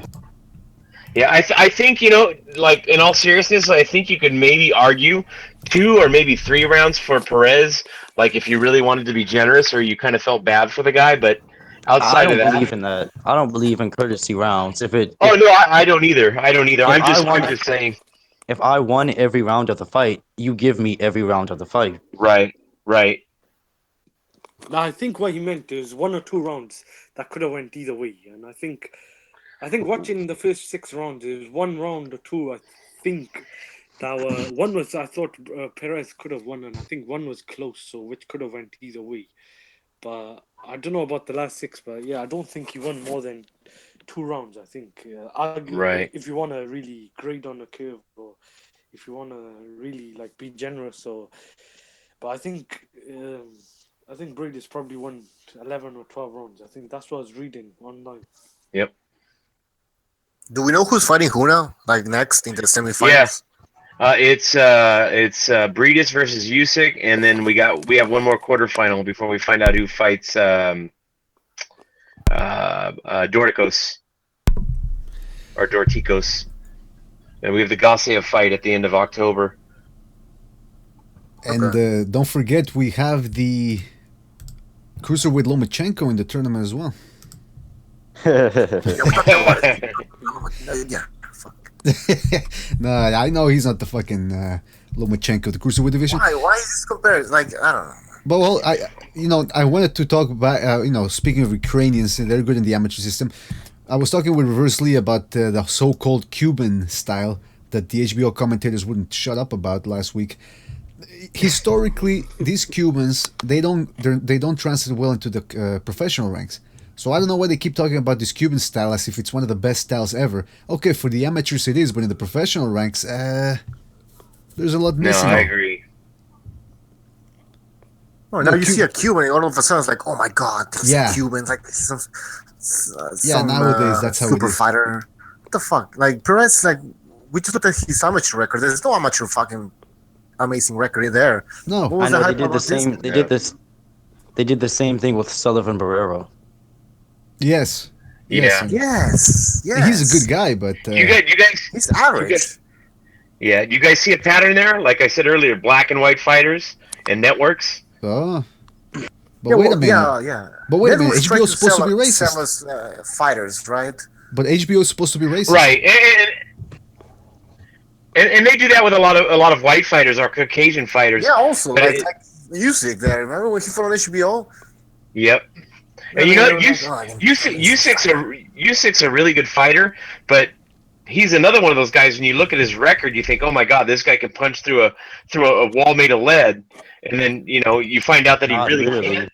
Yeah, he doesn't punch very well at all. He's just a really good mover and has some nice attributes or tools in the toolbox. But yeah, I actually think Gasayev would beat Usyk if they end up meeting. Yeah, I guess. What about Lebedev? So Bredis is fighting Usyk next, which I'm just reading.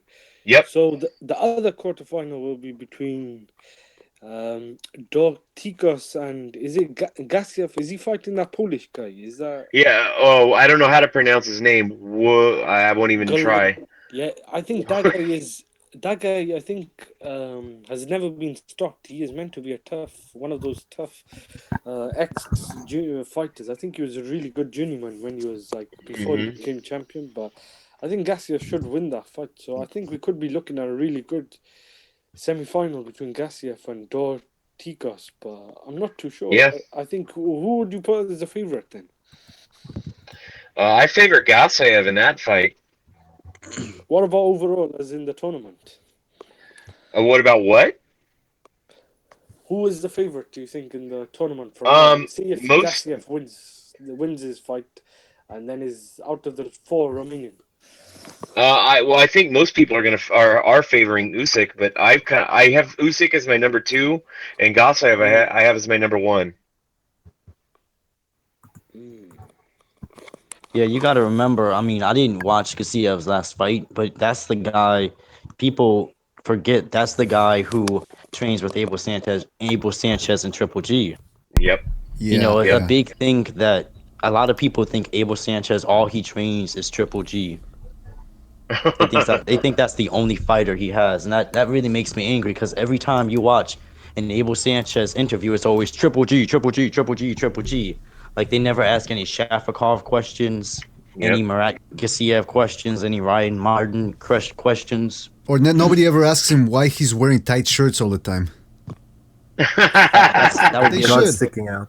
But let's That be would be honest, a very good question. Golovkin is his biggest fighter. So I mean, people are gonna ask him about Golovkin. It's a I bit mean, like I when don't Freddie think- Roach had Pacquiao and I don't think- didn't have other fighters.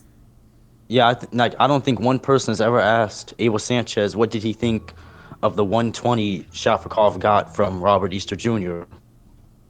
Hmm. Yeah. We Well, I got mean, I so- think it's understandable. we got somebody in the comments saying that the 2018 World Cup is gonna be a mess. It's gonna be a mess, and so far, I gotta tell you, I'm pretty sure the U.S. media is gonna demonize everything Russia does next year. But right now, the real mess is this cruiserweight tournament. We can't, we're talking about Gassiev and against Usyk and all these fights. We can't even watch the goddamn fights. Something's gotta be done here. Yeah. You know what? He's getting fixed, man. Let me tell you, the semifinals are gonna be better. Trust me.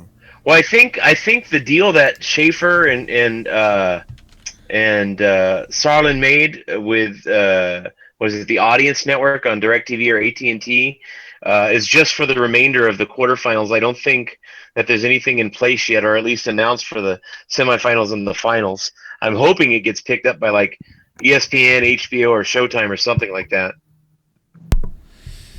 Hopefully, I mean, at this point, all we can do is sit back and pray that we get some of these But- streams. Well, yeah, I mean, before they made the TV deal for people like me here in the States, it was I could just go to the World Boxing Super Series website and watch the fight live, no problem. Today, I'm a cord cutter. I don't subscribe to TV because there's no point in paying $200 a month for shit I don't watch. So I just find what I need online or through my Roku, and I had to stream it today, and it's like from a business point of view, like. I think the deal that Schaefer struck with kind of encourages piracy because, you can't find it. The guy who created this tournament, did he really create it to like help out the boxing fans, or did he do it just so he could profit from it himself? Oh, I'm sure it was purely profit. The only thing these guys give a shit about are the promoters and the brass in boxing is how much money is flowing into their pockets. I mean, because the cruiserweight tournament seems like the most one of the most ridiculous weight classes to really try to force a tournament in. I thought it was There's some divisions you can't just because of the promotional the fragmentation that exists. right. So I think we get the cruiserweights. Yeah, I think they did a really good job considering, all the people it took to work with. And I mean, Usyk is an HBO guy, and he was still able to participate in the tournament, which is really good. So it's just a shame it wasn't on HBO or Showtime or something like Next Level Down at ESPN, because I mean, who outside of this tournament, when do we ever talk about cruiserweights? You know what I mean? Yeah, absolutely. Yeah, I know. Mm-hmm.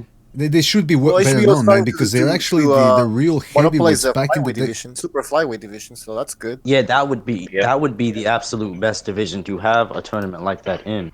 Well, I know Tom Loeffler's working on putting together a Superfly too. So, it's not an Oh yeah, that's official. happening. Yeah, it's not I an heard official about that. tournament, but it's kind of the same thing.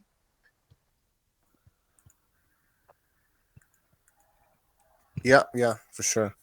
I- Uh, So hey, so the winner of this tournament, how many belts do they walk away with?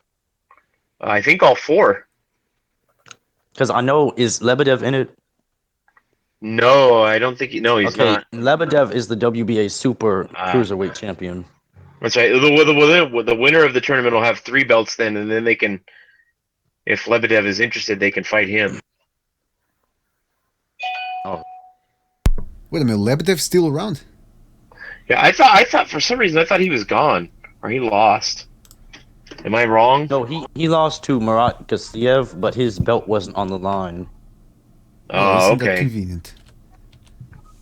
And I actually felt Lebedev kind of won that fight, but it was pretty close, so I wasn't really angry with Gassiev winning. Uh-huh. So it was actually a close fight, you're saying? From what I remember of it, I mean, I thought Lebedev kind of deserved the victory, even though he got knocked down. I'm telling you, this fucking cruiserweight tournament is wide open, man. Because nobody seems quite invincible. Even Usyk Right. doesn't really quite seem to be that great. So, I mean, I it's mean, a good. Usyk got frustrated by a guy who just was throwing arm punches. Yeah, Michael. What was his name? Michael John. No, Hunter. Hunter. Yes, thank you. Yeah, it was Hunter, Michael yes. Hunter. Yeah, he actually gave him very tough early rounds, man. Very tough rounds. So, like I said, it's. But you know what? This cruiserweight division, the reason why I think it's fun is because it's like the old school heavyweights. Remember the old school heavyweights Yeah. that were between 200 pounds, 220 at the most. You know, these guys are under 200, but still, they got power, they have size. They're not all that slow compared to some of the 6'5" fellas we see in the heavyweight division. So I think it's a pretty good division. Yeah, I think it's pretty decent. Problem is, it's a bunch of Europeans that nobody here in the US really cares about, and even those who care about them can't watch the Right. fights because there's no fucking streams. Right. Well, yeah, that's part of the problem. But I was going to say that I know that there's a lot of kind of European fighters in the tournament that people outside of guys like us have never heard of or don't care about. But it's still like 2 or 3 steps above the super middleweight tournament, in my opinion. yeah, I agree. They have better fighters. Yeah, I mean the star fighter of the 168 tournament is Chris Eubank, and We have Groves. And But Hamed yeah, was you're saying- missing. Badu Jack left. Well, De Gale. Hey, did you hear that Badu Jack actually relinquished his belt so he wouldn't have to fight Bivol? Yeah, they said he had an agreement with the WBA where he told them before he even won the title, he apparently told the WBA that after winning it he was gonna drop it because the WBA has something bigger for him. But did he pay the That's what he said. fees? Something big. What the fuck does that mean? Like something. I know, and I saw this article where he said, "Oh, I'm dropping the belt, but it's not a duck." And I said to myself, "That's not really how it works. You can't just say it's not a duck." Wait a Right. minute. Yeah, no, it looks like a dog. So what the fuck? I mean, But apparently, what's negotiation if it happened? looks What like the fuck? if it looks like a duck and it sounds like a duck, it what is it? Well, the guy lives Yeah. in Sweden, right? Doesn't the guy live in Sweden? I don't know what's he. I think so. I think he lives in Yeah, Sweden. I and think so. I don't know about you guys, but it seems to me like the Swedish are a little fucked up over there. Is he Socially. Swiss though? I think it's. Let me see. Who? Yeah. Jack. No, Was the that- guy who was supposed to fight Baduchek. Oh, no, Baduchek's from Sweden, yeah. Yeah, he No, lives I'm in talking Sweden. the guy He's who Swedish, he's yeah. supposed to fight. Yeah, he's Swedish, for Or sure. Bivol. But the guy who Baduchek was supposed to fight was... Bivol, Bivol. he's not. Yeah, Swedish, yeah, where's he from? He's Russian or wait. I think he's. Anyway, how good is that guy? His record looks impressive, but... Yeah, I have to I think say I he's quite haven't good. seen him I fight think before. he's quite- I mean, so what, is Baduchek really avoiding that guy? Like... I mean, he Risky, I said think something he's- about yeah. the Adonis fight, but I know he has not been guaranteed that fight. I don't think that fight is really difficult to make, though, to be honest. I mean, it's Yeah, TMT Bivol- and Al Heyman, fuck, I mean, why not? Yeah. Bivol is I a think that's a Russian, big yeah. I think- surprise. Yeah, Bivol is a Russian. He's got Asian facial. I don't know if he's got some Yeah. Asian ancestors or family, but yeah, he's Well, Russian. he's like, maybe he's Siberian or something. Like, yeah, he's like Provodnikov. Yeah, that's. He I was gonna say that, yeah. yeah, he might be Siberian. Okay, so I think that makes sense. Baduchek might fight Stevenson. That's a bigger fight. That's a money fight. Why is he gonna fight this unknown guy? You know? I mean, did you see that article about Ward saying I think. that Stevenson's team didn't want to fight Ward? Yeah, that's not true. Yeah, and the comments was indicating that a lot of people believe that Ward kind of ducked that fight with Stevenson. I think. Yeah, he does. some- What Stevenson someone was actually, saying he- Stevenson said that earlier in Ward's career, Stevenson said, "I will fight you at 168 and light heavyweight," and Ward did not take those fights. I think Ward didn't want to leave the West Coast or something. This is for the fight that you're trying to make now. I think then Yeah, they Ward had that- decided to retire. They had that problem when he was in the Super Six with Froch, because Froch refused to fight him in Oakland, and Oh, he Ward- wanted the final to be in Oakland. yeah, Ward actually wanted the first fight to be in Oakland, but they were able to. Froch compromised a little bit, and they got the fight in New Jersey. Yeah. What, And the then final Froch- or the final or the first And then- fight? I don't believe it. Well, I believe it actually. And then Froch wanted a rematch, and Ward said he'd take it, and then they were about to make it, but the rematch, the idea was for the rematch to be in England, but Ward said, "Oh, I'm not going to go because I think I'll get robbed." This guy's such a. No, he has a point. Listen, Andre Ward was a big star. He commanded a lot of money. He should have been fighting wherever he wanted. Was he really? Was he really? I'm He being was fucking smart. sarcastic. He was you some know. smart entrepreneur. He knew he couldn't go to the UK. He was gonna get robbed. He's so smart. That's what the LDBC are gonna start claiming. And a great guy as well. A great guy as well, apparently. He's a great guy, apparently. Oh yeah, he's a good guy. I I don't know, heard but so much shit from the LDBC on Ward, like bullshit, like they've been, like why people hate Somebody- Ward, all these excuses, and I'm like, are you fucking joking? They even start talking about his wife. One of the reasons why everyone hates Ward is because he's married to a black woman. You know, it's like, I mean, why is he's that? a- Who He's a cares? black man. What? Yeah, who- wait a what minute, would I he's black. expect from him? No, they were expecting him to be married to a white woman or something. It's like, who cares, man? Like, God, Well, I mean, he's not black. I mean, he's really not. He's probably like he's not 60% black, half white. white. What the fuck?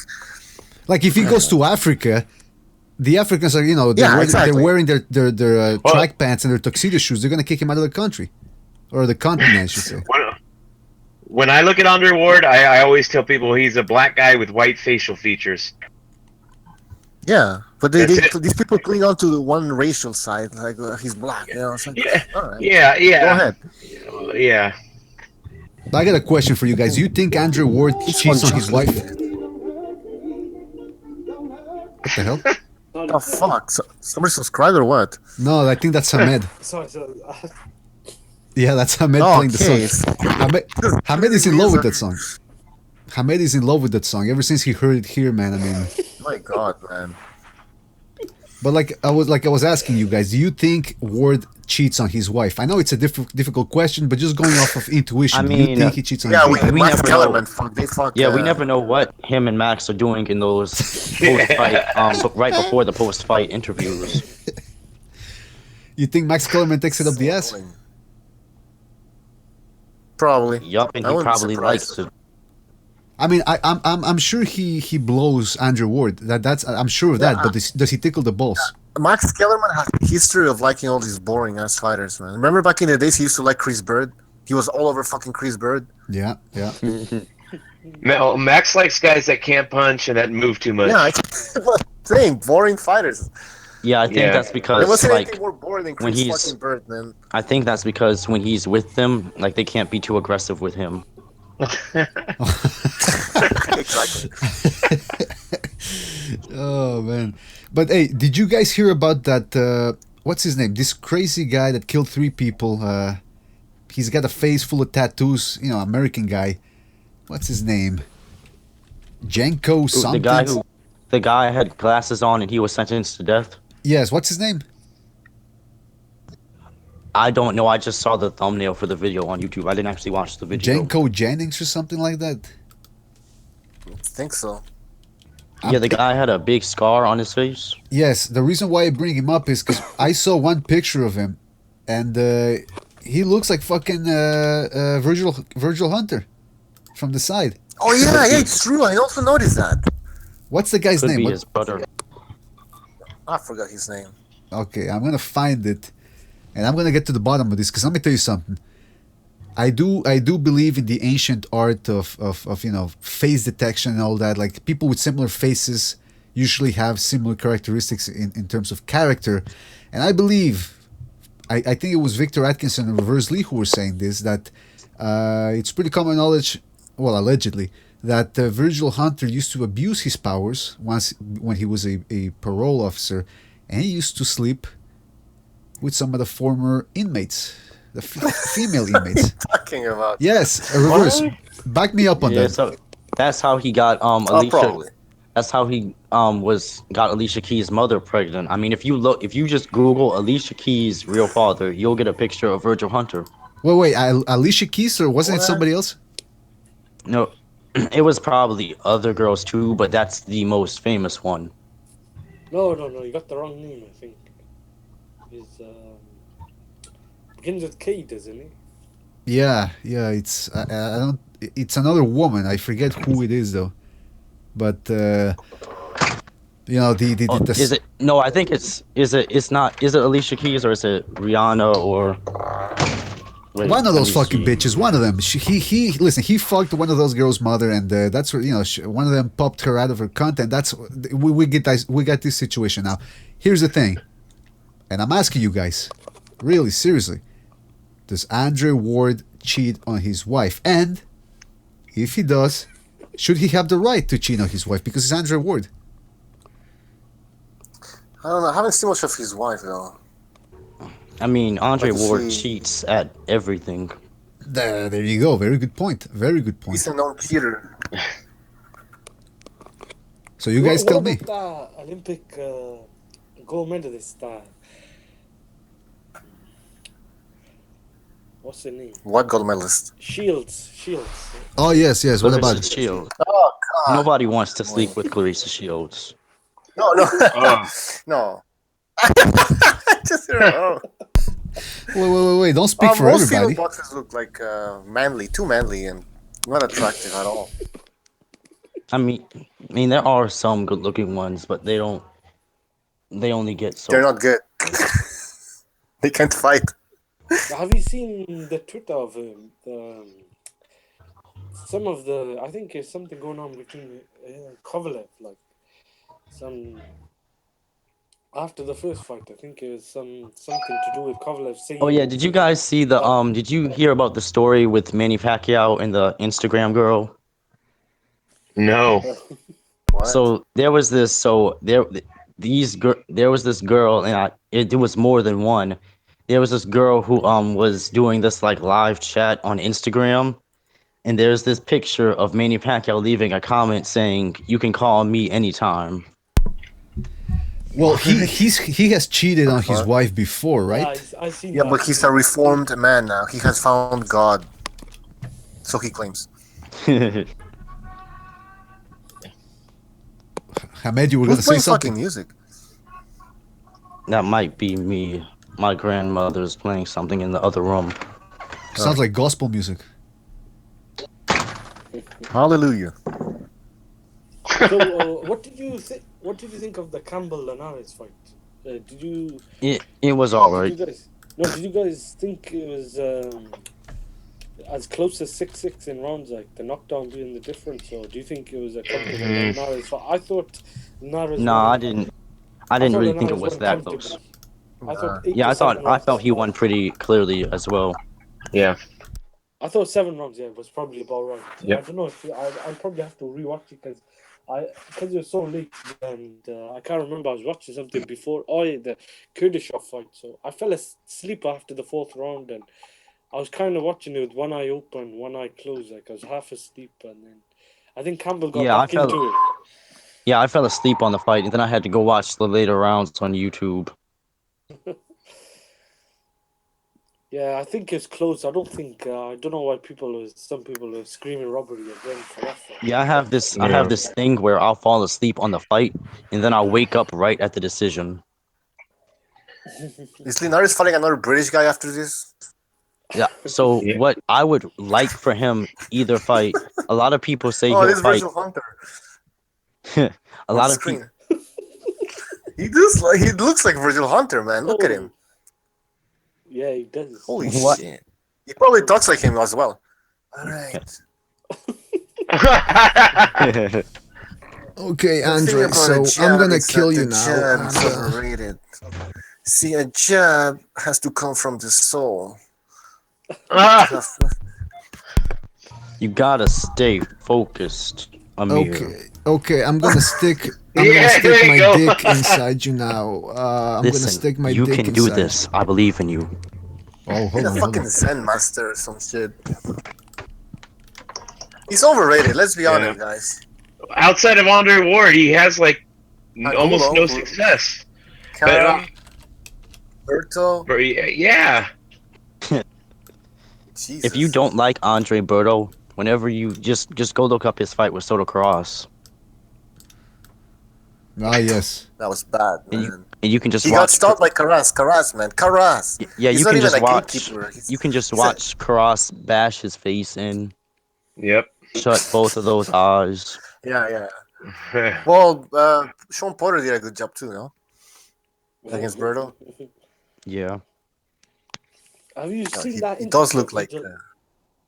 Have you seen that interview of Virgil Hunter after the first Kovalev-Ward fight scene?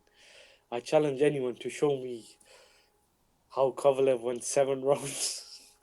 I mean, you have to remember, this is the same guy who said that his fighter could beat Anthony Joshua.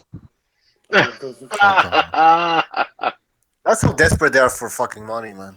You know, let's remember, Ward didn't fight for like 4 years or something. Or he fought once in 4 years or twice or something like that. That was money gone, money not won, man. These guys need a fucking money. He's gonna come back. I hope not.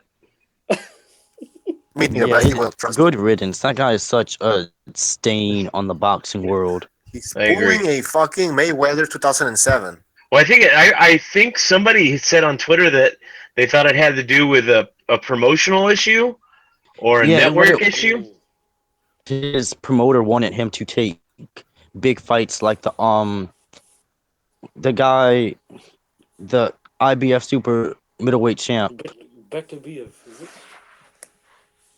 But the guy's name, he fought DeGale and Badu Jack, but he lost to both of them.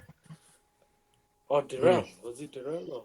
No, Durrell. they wanted that fight too, but it was another guy. It was the #1 super middleweight that wasn't allowed in the Super 6. Oh, Benavides. No, it was No, Butte? Yes, Lucien Butte. They wanted to make that fight, but Ward really, really did not want to take that fight.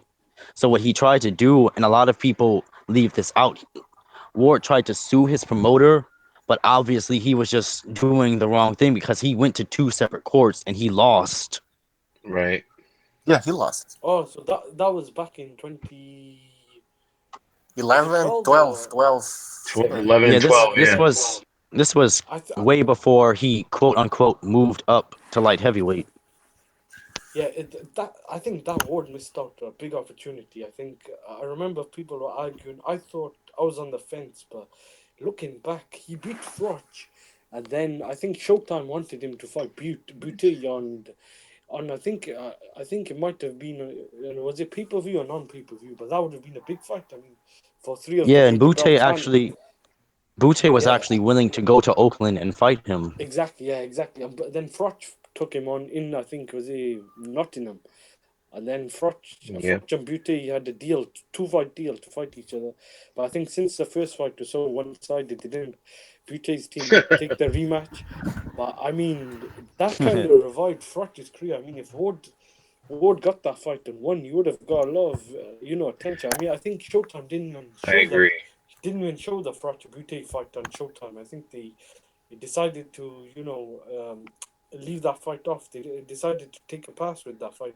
But why do you guys think that Ward wasn't like the American star that HBO thought they could have taken? Like I think Because some good points. he wouldn't fight anybody. He doesn't have any power. Charisma. His personality is shit. Yeah, like Errol Spence. Errol Spence is basically like a lifeless husk of a person. I mean, in his Kell Brook, and when he had the first Kell Brook conference, I was very surprised, and I said to myself, wow, Errol Spence actually has a personality. All right. No, but Well, wait a in minute. any kind of show business, you got to have some kind of something to make yourself memorable. And Andre Ward didn't have any of that, or doesn't have anything. Yeah, he's not. True, but He can't fight going forwards or backwards. Right? Yeah, he's got no power. His style is boring. His personality is non-existent. He won't take risks.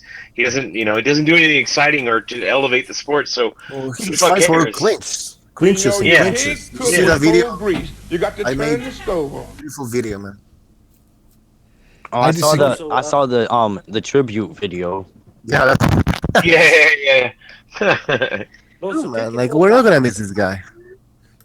No, so taking all that aside, I understand that's obviously, but I think Montero on one of his TNC episodes, the latest one, made a point. I think Ward missed the opportunity. I think taking all that aside, Yes. he didn't even make an effort to become a star. I think HBO when they took, I think was it Ward off. Talk louder, man. I can hear you.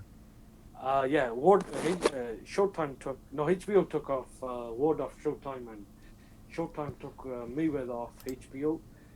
But I think Ward was way too inactive. I mean, he went 8 or 9 months without when he fought Chad Dawson after the Froch fight. I think he was a bit of inactivity. Definitely, he wasn't fighting enough. And he wasn't willing to travel outside Oakland. I mean, that Dawson fight is. I think that was another point he might meet on. Ahmed, can you put your mic next to your mouth? Because I can't hear you. One sec. Yeah. There you go. That's better. All right. So, yeah, it's the volume. Yeah. So. That's Yeah. good. Yeah. So. I think Ward just missed the opportunity. I don't think it would have made that much of a difference, but at least he could have made the effort. Is the volume okay now? I think it was just. I think it's not the volume. I think you have to get close to the microphone. Yeah. Is that okay? All right, yeah. So Ward, I think, was way too inactive.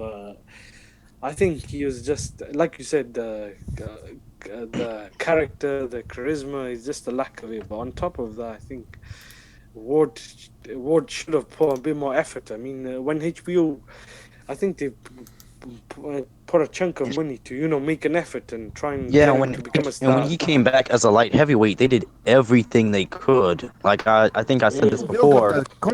When he was about to fight Kovalev for the first time, they said, light heavyweight champion Sergey Kovalev versus the great Andre Ward. Listen, they did everything possible to make that fight HBO. It's like, you want to tune up? I know, Okay. like You want this? Okay. Then they finally made the fight. I know Then they, he didn't even sell. It wasn't a success. No. And then how much money do you think Ward is asking for? I mean, this guy thinks he's like a fucking god in boxing. Well, and that's the problem. Why would they keep him around to fight who? That's why he wanted to go to heavyweight. He wanted big pays. But then he found out that W is fighting Hay, so he's like, well, that ship sailed. And there's no way he's fighting fucking Joshua, so he's like, okay, I'm retiring. He has nowhere to go. Yeah, and it's No not way to like he fucking can go. actually. That's true. It's not like he can actually be competitive opposition at light heavyweight. Yep. He doesn't want to even fight Badu Jack and that. He's like, for him, it's too much of a risk. He'll Anyways. get beat A down. little I more. mean, we all know he can't beat Kovalev. Yeah. He never beat Kovalev. He was never anywhere near fighting Kovalev. He only And that sucks because when he fought Kovalev was already having problems. He was winning Kovalev was winning the second fight. Listen, if Right. Ward could Yeah, have done I only this, gave- Ward could have done this. Like, okay, Kovalev, there's you're complaining that this is a controversial win and loss, whatever. Okay, I'll wait for you, get a tune-up fight, or let's do it again, or something like that. Because why wouldn't he be confident that he's gonna stop Kovalev again? He's not even confident that he Yeah, I can do it agree. again. Yeah, I agree. That's a good point. But I heard something that I hope is not true. Ward could be doing what Mayweather done. I think was it in 2008 or 7 when he decided to retire and let all the other welterweights fight each other, and then when the time was right, he decided to come back. I mean, that could be true. I think it's was it Gabriel Montoya, Steve Kim, I think, made that point. Because, I mean, if you look at Ward at the moment, he would have to fight Patubiev, probably Bivol, probably Gvozdyk. These are fights I don't think Ward would want to take these fights. I mean, back to back, he'd want to, listen. he'd He's not No. touching the Beterbiev fight. Yeah. No, and you know what?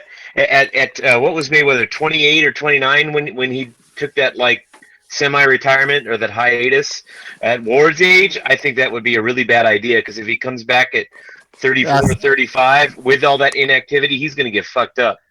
I That's a thought good the point. same thing. At this point in his career, he can take a year off. It's gonna be too much. And the Andre Ward we saw fight Kovalev wasn't the same Andre Ward we saw years earlier. Totally different guy. Yeah, what I did is I watched his fight against Edwin Rodriguez. Then I watched his fight against Sullivan Barrera. It's a completely different person. Why the fuck would you do that?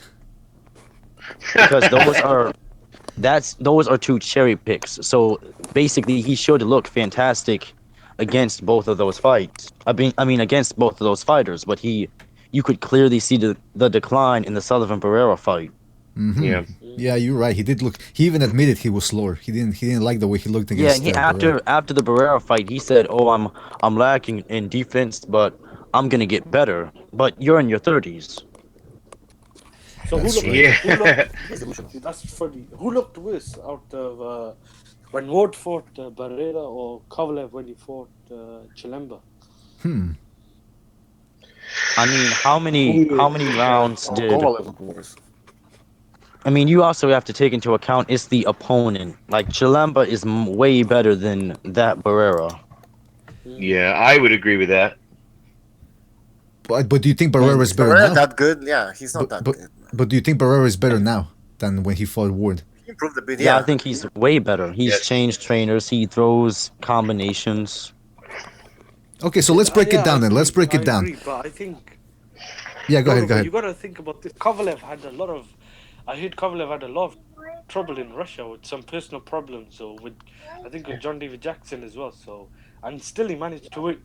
One Won 8 person, or 9 rounds, one person said that and I read this as a comment. Somebody said that since Kovalev has become more financially secure, that he's starting to lose his hunger and he's not as committed to his training as he used to be when he only had the WBO belt.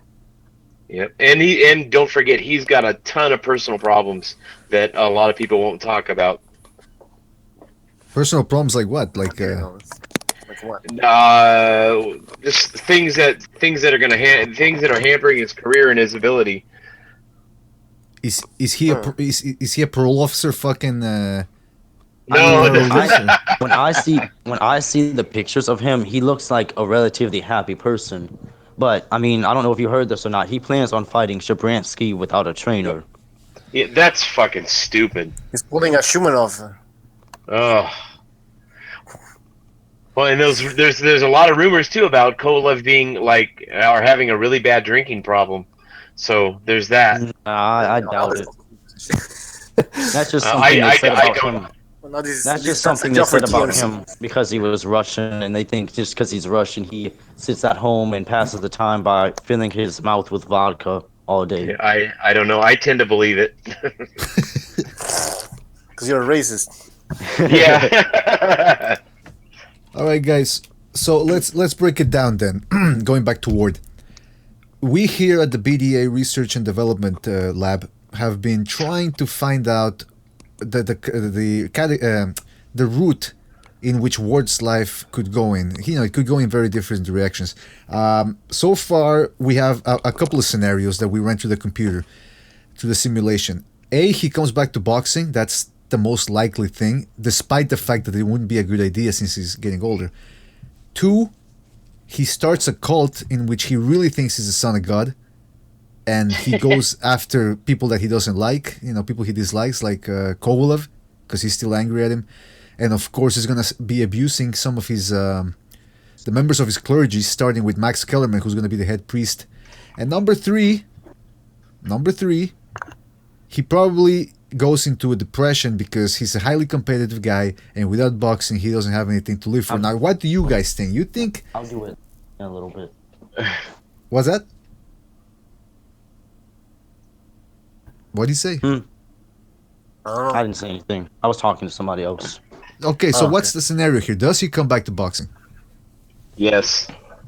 Yes, I said yes. No, I wait, you mean- said no before. What the fuck? I think Andre Ward, he is nowhere near smart enough to start his own occult following. He doesn't need to. He's already got followers like that. He has a few. There are a few, but they're very loud. That's why it looks like there's a lot. Yeah. Look at his fights. Nobody wants to go see him, even in his fucking hometown. And he doesn't have enough personality to have a cult. I mean, you gotta be like. All right, Butcher, you're breaking up, man. Sorry.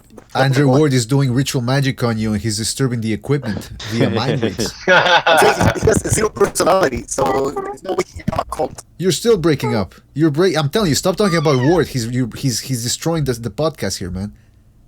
Fuck, can you hear me now? No, I can't, man. Barely. I'm about to go back out. Now?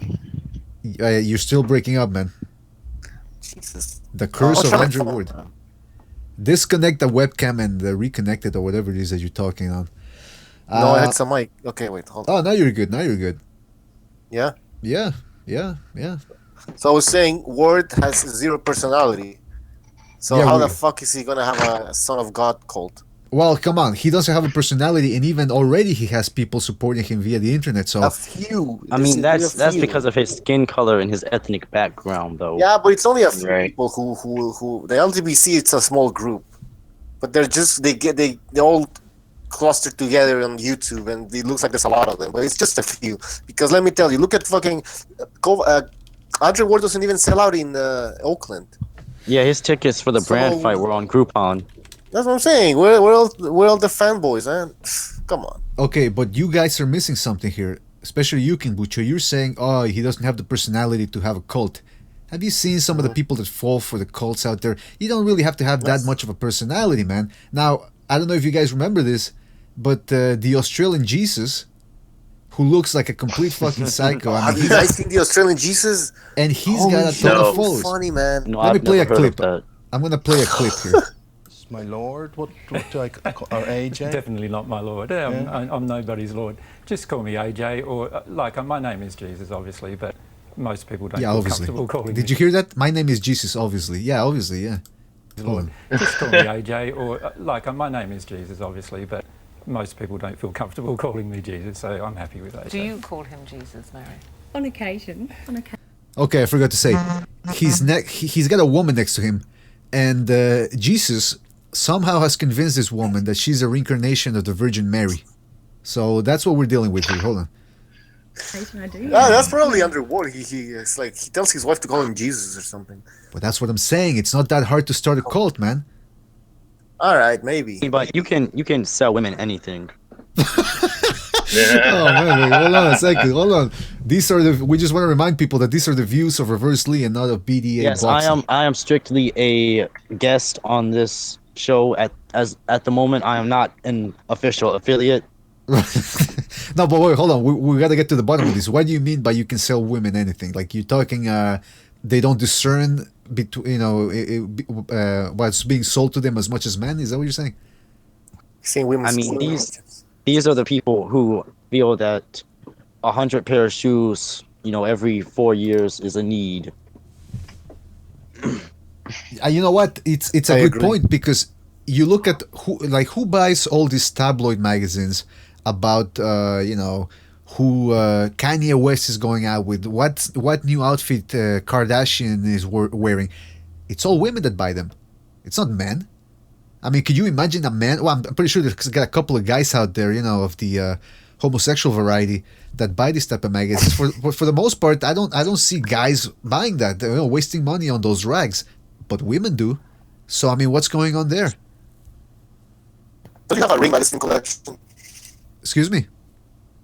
Don't you have a Ring magazine collection? Yeah, but I don't have a collection of fucking tabloids. It's not. They're not magazines about, hey, what did Marco Antonio Barrera wear when he went to the ESPY Awards? That's not what it's about. The magazine. Yeah. That's true. There's no Imagine, article. look at the trunks that Danny Garcia wore against Thurman. I know, so Exactly. so colorful, such great cat skin. Yeah, you have like a gay guy talking about the boxer's trunks and shit. Like, okay, I know, so look at- that look color at how- didn't match this, but look at what Danny Garcia wore. That was amazing. I know. Have you seen the luscious fur on the Charlo brothers' trunks? That's what we're aiming at. Yeah, exactly. Okay, but now here's the thing. Other than the shoes for the women, what are some of the other things that they buy that men would not waste money on at all? Because we know Makeup. shoes, that's the big one. But Useless exercise equipment that never gets used. yeah, like the thigh I know, muscle, right? like the yoga mats that women think they're gonna lose weight on.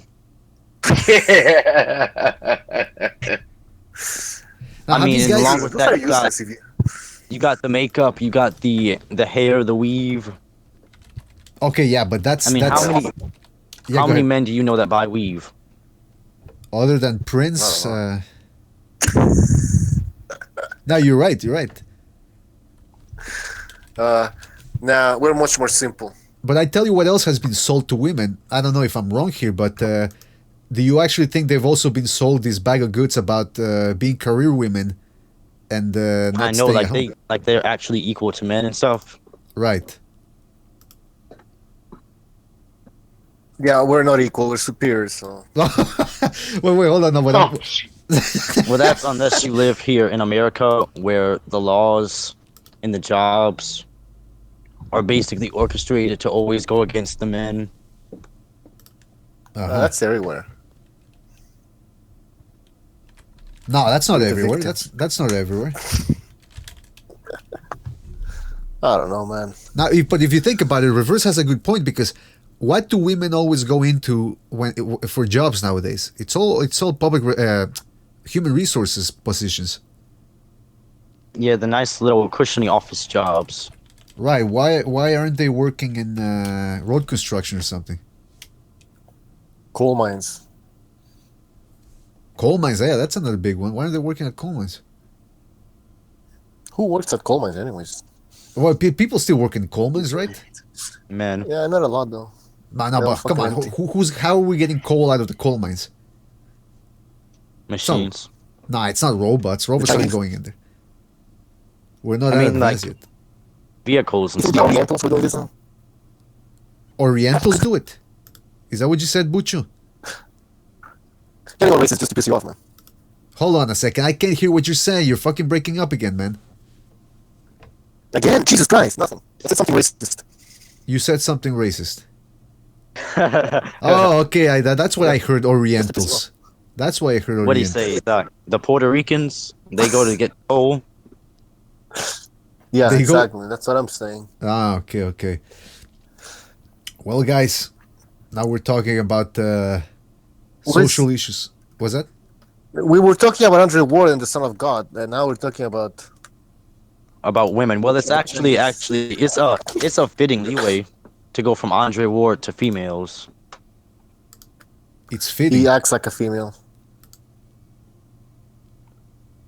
I mean, He runs away from. does Andre Ward really have a penis, or did he just adopt his children? No, I'm pretty. And Well, see, he's the son of God, so yeah, it was like some how do you call it? When somebody has a kid, like for A surrogate. like A surrogate. yeah, but more like holy. Oh, you saying he's there was a virgin birth in there? Yeah, Nah, hold on a second. I'm sure he was. Yeah, like fucking Anakin Skywalker. What the fuck are you talking about? Anakin Skywalker.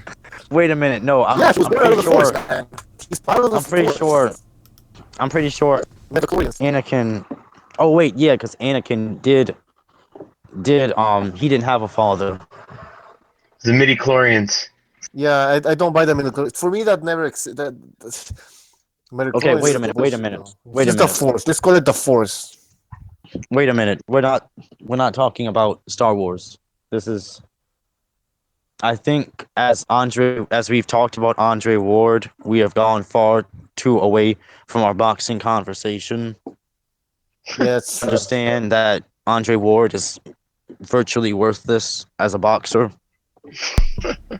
So now every time we talk about him, our conversation will always leeway into some It's true. other obscure topic.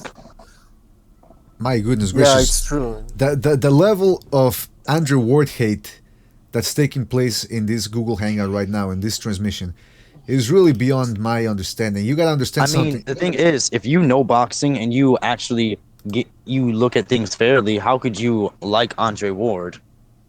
I agree. No, wait, hold on. I mean, that's the thing that happens with guys like Andre Ward and Floyd. It's usually the guys who know the least about the fighters are the guys who love them the most. Yep. But Exactly. wait, don't What you happens think when people you like Andrew corner Ward? Andrew Ward fan, and you ask him, okay, why do you like Andrew Ward? Why do you support? Or why are you a fan of his? Because Well, he's black. No, they don't say that. What they don't say it. What they say is, oh, I appreciate, his technique, his skills, all this bullshit. Like, really, do you really sit down and enjoy his fights? I don't believe that.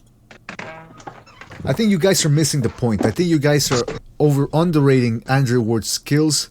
I think you're underrating. I mean, we all like to have fun here at Ward's expense, but deep down inside, he seems to me to be a stand-up individual, perhaps one of the most stand-up I know. individuals. Have you guys seen the way that head just always he can so just graciously maneuver his head right into your face? Yeah, that's what I'm saying, man. It takes real skill to do that.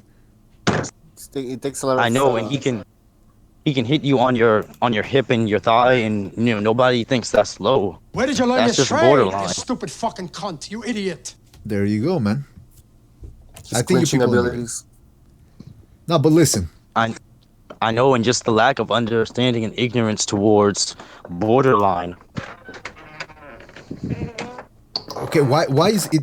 It sounds like a haunted house somewhere, man. I hear floors slamming. that's I hear me. creaking. That's me opening a door. That's what I'm saying. I heard a door slamming and creaking, and I'm expecting to hear a bunch of bats now. Just let the hookers out, man. They don't want to stay in the basement. I mean, one of them is beginning to look like Bradley's wife, so Oh, might have to let her out. Yeah, no way. it's time to go, man. I'm not going to stand here and let you guys make fun of women. Women are precious creatures. They're pure, and what you guys They're are a dime a doing. dozen. Yeah, go watch women's boxing. Let's see. Yo, there's music outside. Can you hear? Okay, I think people. This episode is getting a little bit too far out, man. I'm hearing doors creaking. We're talking about prostitutes. King Butcher's hearing music? voices now. What are the voices telling you, King Butcher? No? No, I'm just asking because then I'm gonna shut the window because I don't know, they're playing fucking loud music. It looks like Latin music. You better hide, King Butcher. We know about you and Latin people. You don't get along, do you? Yeah, no. I don't get along with my own people. That's right. I mean, the women are the best. Yeah, no, depends. Some of them yes, some of them no. They're completely dangerous, I mean- to be honest. I mean, you just turn on one of their weather channels. Ah, yes. Some of the Telemundo shit. Yeah, that right? wouldn't pass. That wouldn't pass over here, no. In Oh, Canada, no, you can use. In America, in places like America and Canada, only like big 40-year-old women are allowed to be on television. Yeah. Oh man, yeah, man. it's, Listen, here's the thing: sex sells. That's why they started putting the ring card girls in the press conferences in boxing now, because you should do that if you're a smart businessman. Screw what people say about it's sexist. I know when people ask you why do you watch boxing press conferences, and I say, have you seen Janira? Who the hell's Janira? Seen what? The girl, she's a tech tape girl. You don't know who she is? Wait, I'm gonna put the picture up. What's her name? Searcher. What's her name? Janira, I think. Janira. Sounds like the name of an Egyptian goddess or something. Janira. Type it. I'm doing it. Wait to see this. How do you Somebody spell wrote, that? you can't deny 2 wins against Kovalev. Ward Oh no, wait, hold on. did something no one else could. 2 controversial wins against Ward. Against Kovalev, sorry. Do you know what her last name is? Reverse. It just put Janira Takata. Oh, Janira? Yes, Janira. Janira, yeah. Oh, Her okay, and okay, yeah. Desi. Jesus. You're up to date. Is she You like? gotta do some research here. Is she the one that looks like she's Hispanic or something? Yeah, she's got brown hair and a round head. Yes, a very Yeah. a rather round head, if you ask me. There's something. I mean, I'm not complaining, but I'm just saying. What's wrong? What's up with the head? I was watching the Triple G Canelo fight the first time I watched it. Right. I was watching it with my father, and he noticed how they gave her the Kazakh Mexican WBC belt instead of the other girl. Oh, well, what does that tell you? I don't know what. It's a rhetorical question. King Bucha. There You we have to answer. go. Yeah, Tikata girls are better than the top rank girls. By You think far. so? Or the Corona ones. Well, it depends where they get them from too, right? And then the outfit and everything, you know. They work out, right? One thing that you can't deny is the fact that they're all. It's a kind of creepy how they're always smiling. Yeah, even when like there's a fighter who's Yep. cursing a lot on stage and being all angry. Even during a weigh-in brawl, they continue to stand there and smile. Yeah, imagine a boxer dies and they show their face and they're fucking smiling and shit. well, that's the thing. When Creepy. what's his name, Lemieux lost against Golovkin, and he's disappointed. He just lost the biggest fight of his life, and all of a sudden, he's giving an interview, the post-fight interview, and one of these girls is standing behind him, and she's smiling. He's talking about how he's devastated, how he thinks he could have won the fight, blah blah blah, and this girl's smiling like a psycho. These girls, there's something wrong with them, man. But they are fucking hot as hell, that's for sure. Robots, man. Yeah, that's what the hell is that? The fuck is? How did you find that? I just searched her name and I found it, man. Now here's the thing. That Madonna's face. Yeah, I think that's Madonna's Looks face, like man. They have a similar chin, if you ask me. Now let's put a rhetorical question out here, theoretical, I should say. When they're manufacturing sex robots, and I don't know if you guys heard about this, but pretty soon I have heard about it. Yeah, pretty soon the robots might just look like one of these ring card girls. Would you ever partake in a little cyborg sex action?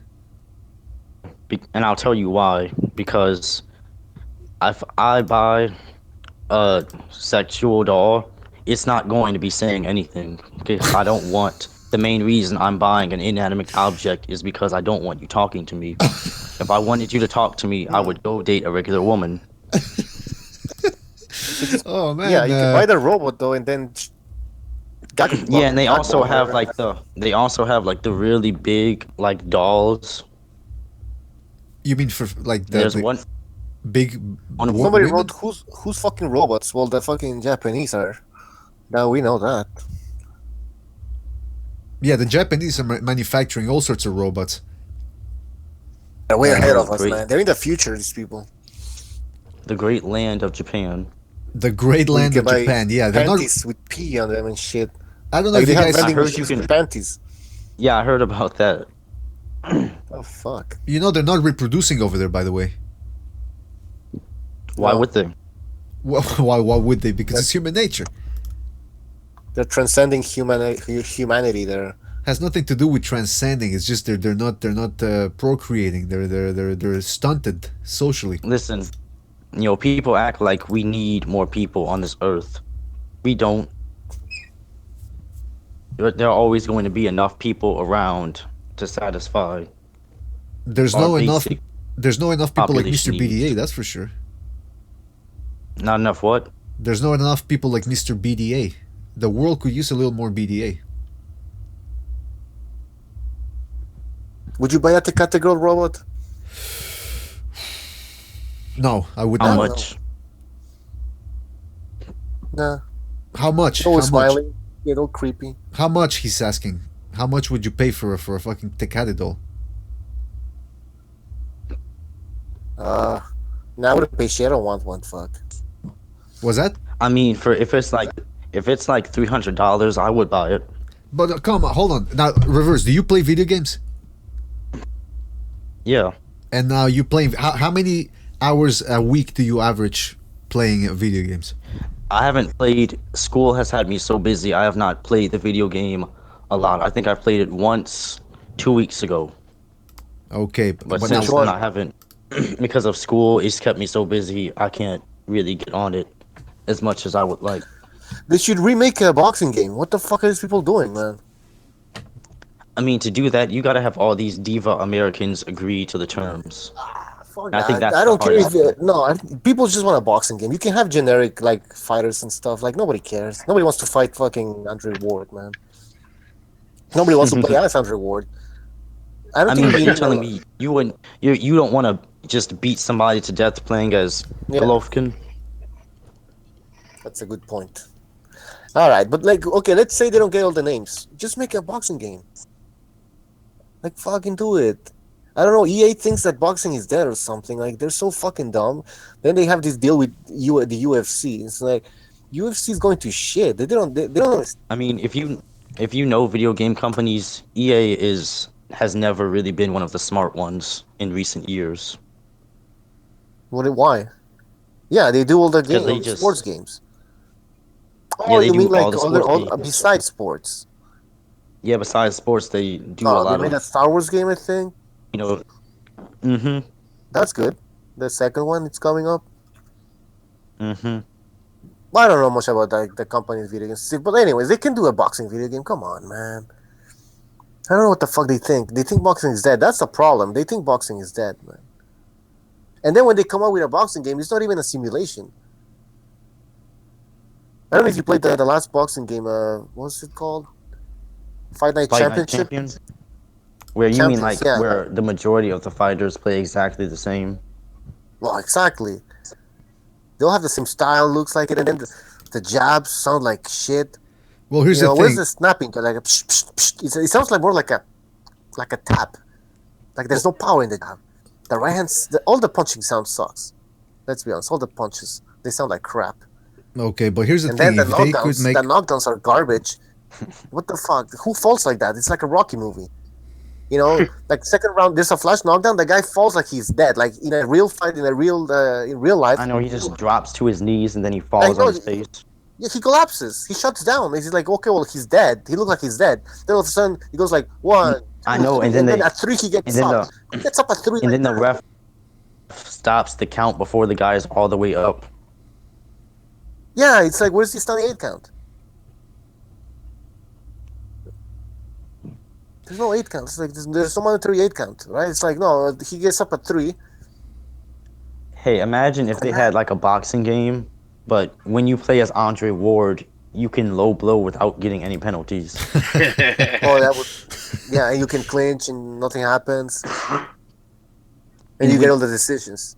And when you headbutt, there's Jack Reese there that just keeps saying accidental. yeah, and the commentators for some reason if you choose Andrew Ward, they start sucking your dick right away, even if you're losing. Oh, imagine if you're in career mode, and then like you have obviously like you can become a popular boxer after you become a champion. So then you have more money, and then with the money you can buy the refs and the judges. That wouldn't be a And bad then idea. So then you win all the decisions. you can get the commentator saying good stuff about you, even though you're clearly losing. Yeah, exactly. And you can go back to fighting the bums you fought at the beginning of your career to defend your belt. Yeah. Oh man, that would be amazing. You can stall fights. And you can use steroids and rehydration fluids. Yeah, I know they don't catch you. In career mode, could you be able to switch promotional companies? Like, you have a promoter, but then you could choose Al Heyman, and there's benefits, but at the same time there's cons. These are all good ideas. See, they should give us just like some programmers so we can make our own boxing game. Oh, absolutely. We would make an amazing boxing game. You know See, what? here's a problem. They hire people who don't know shit about boxing. They watch Rocky and then like, have you seen Rocky 1 and 2? Oh, I've seen Rocky 1, 2, and 3. Okay, you're hired.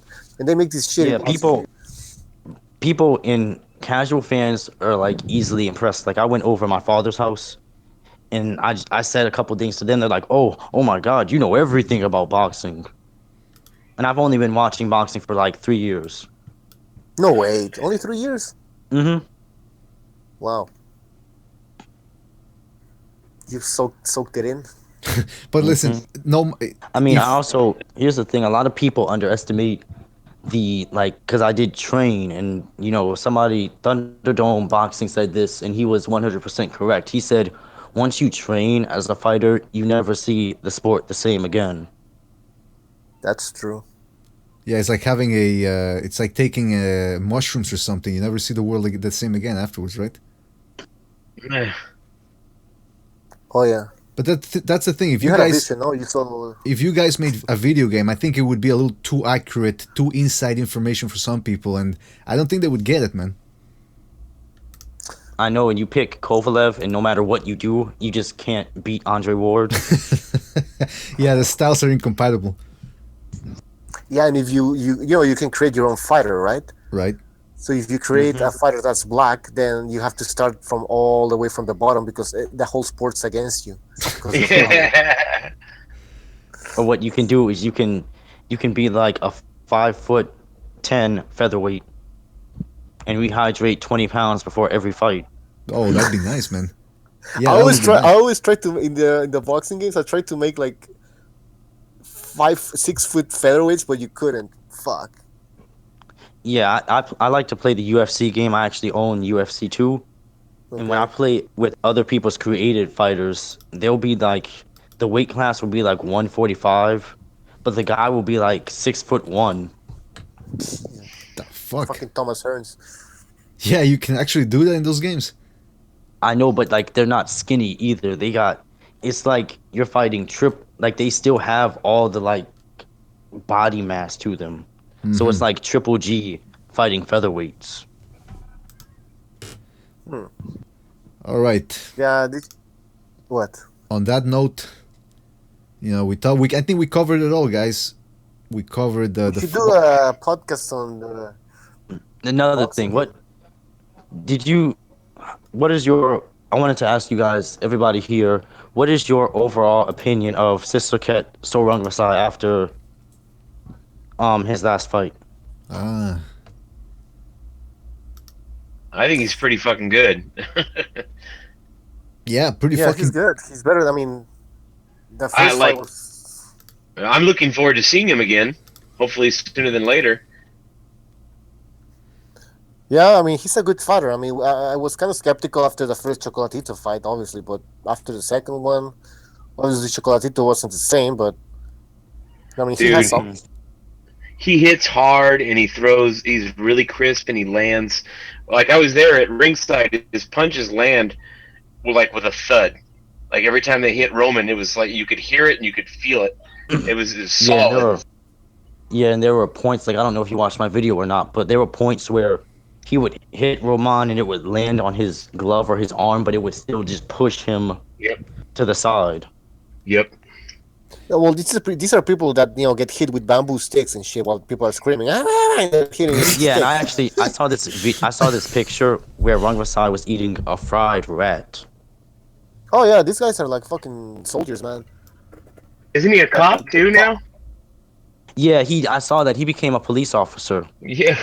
Well, yeah, that guy, I kind of felt bad for him because like he's really good. He's the champion at what 115.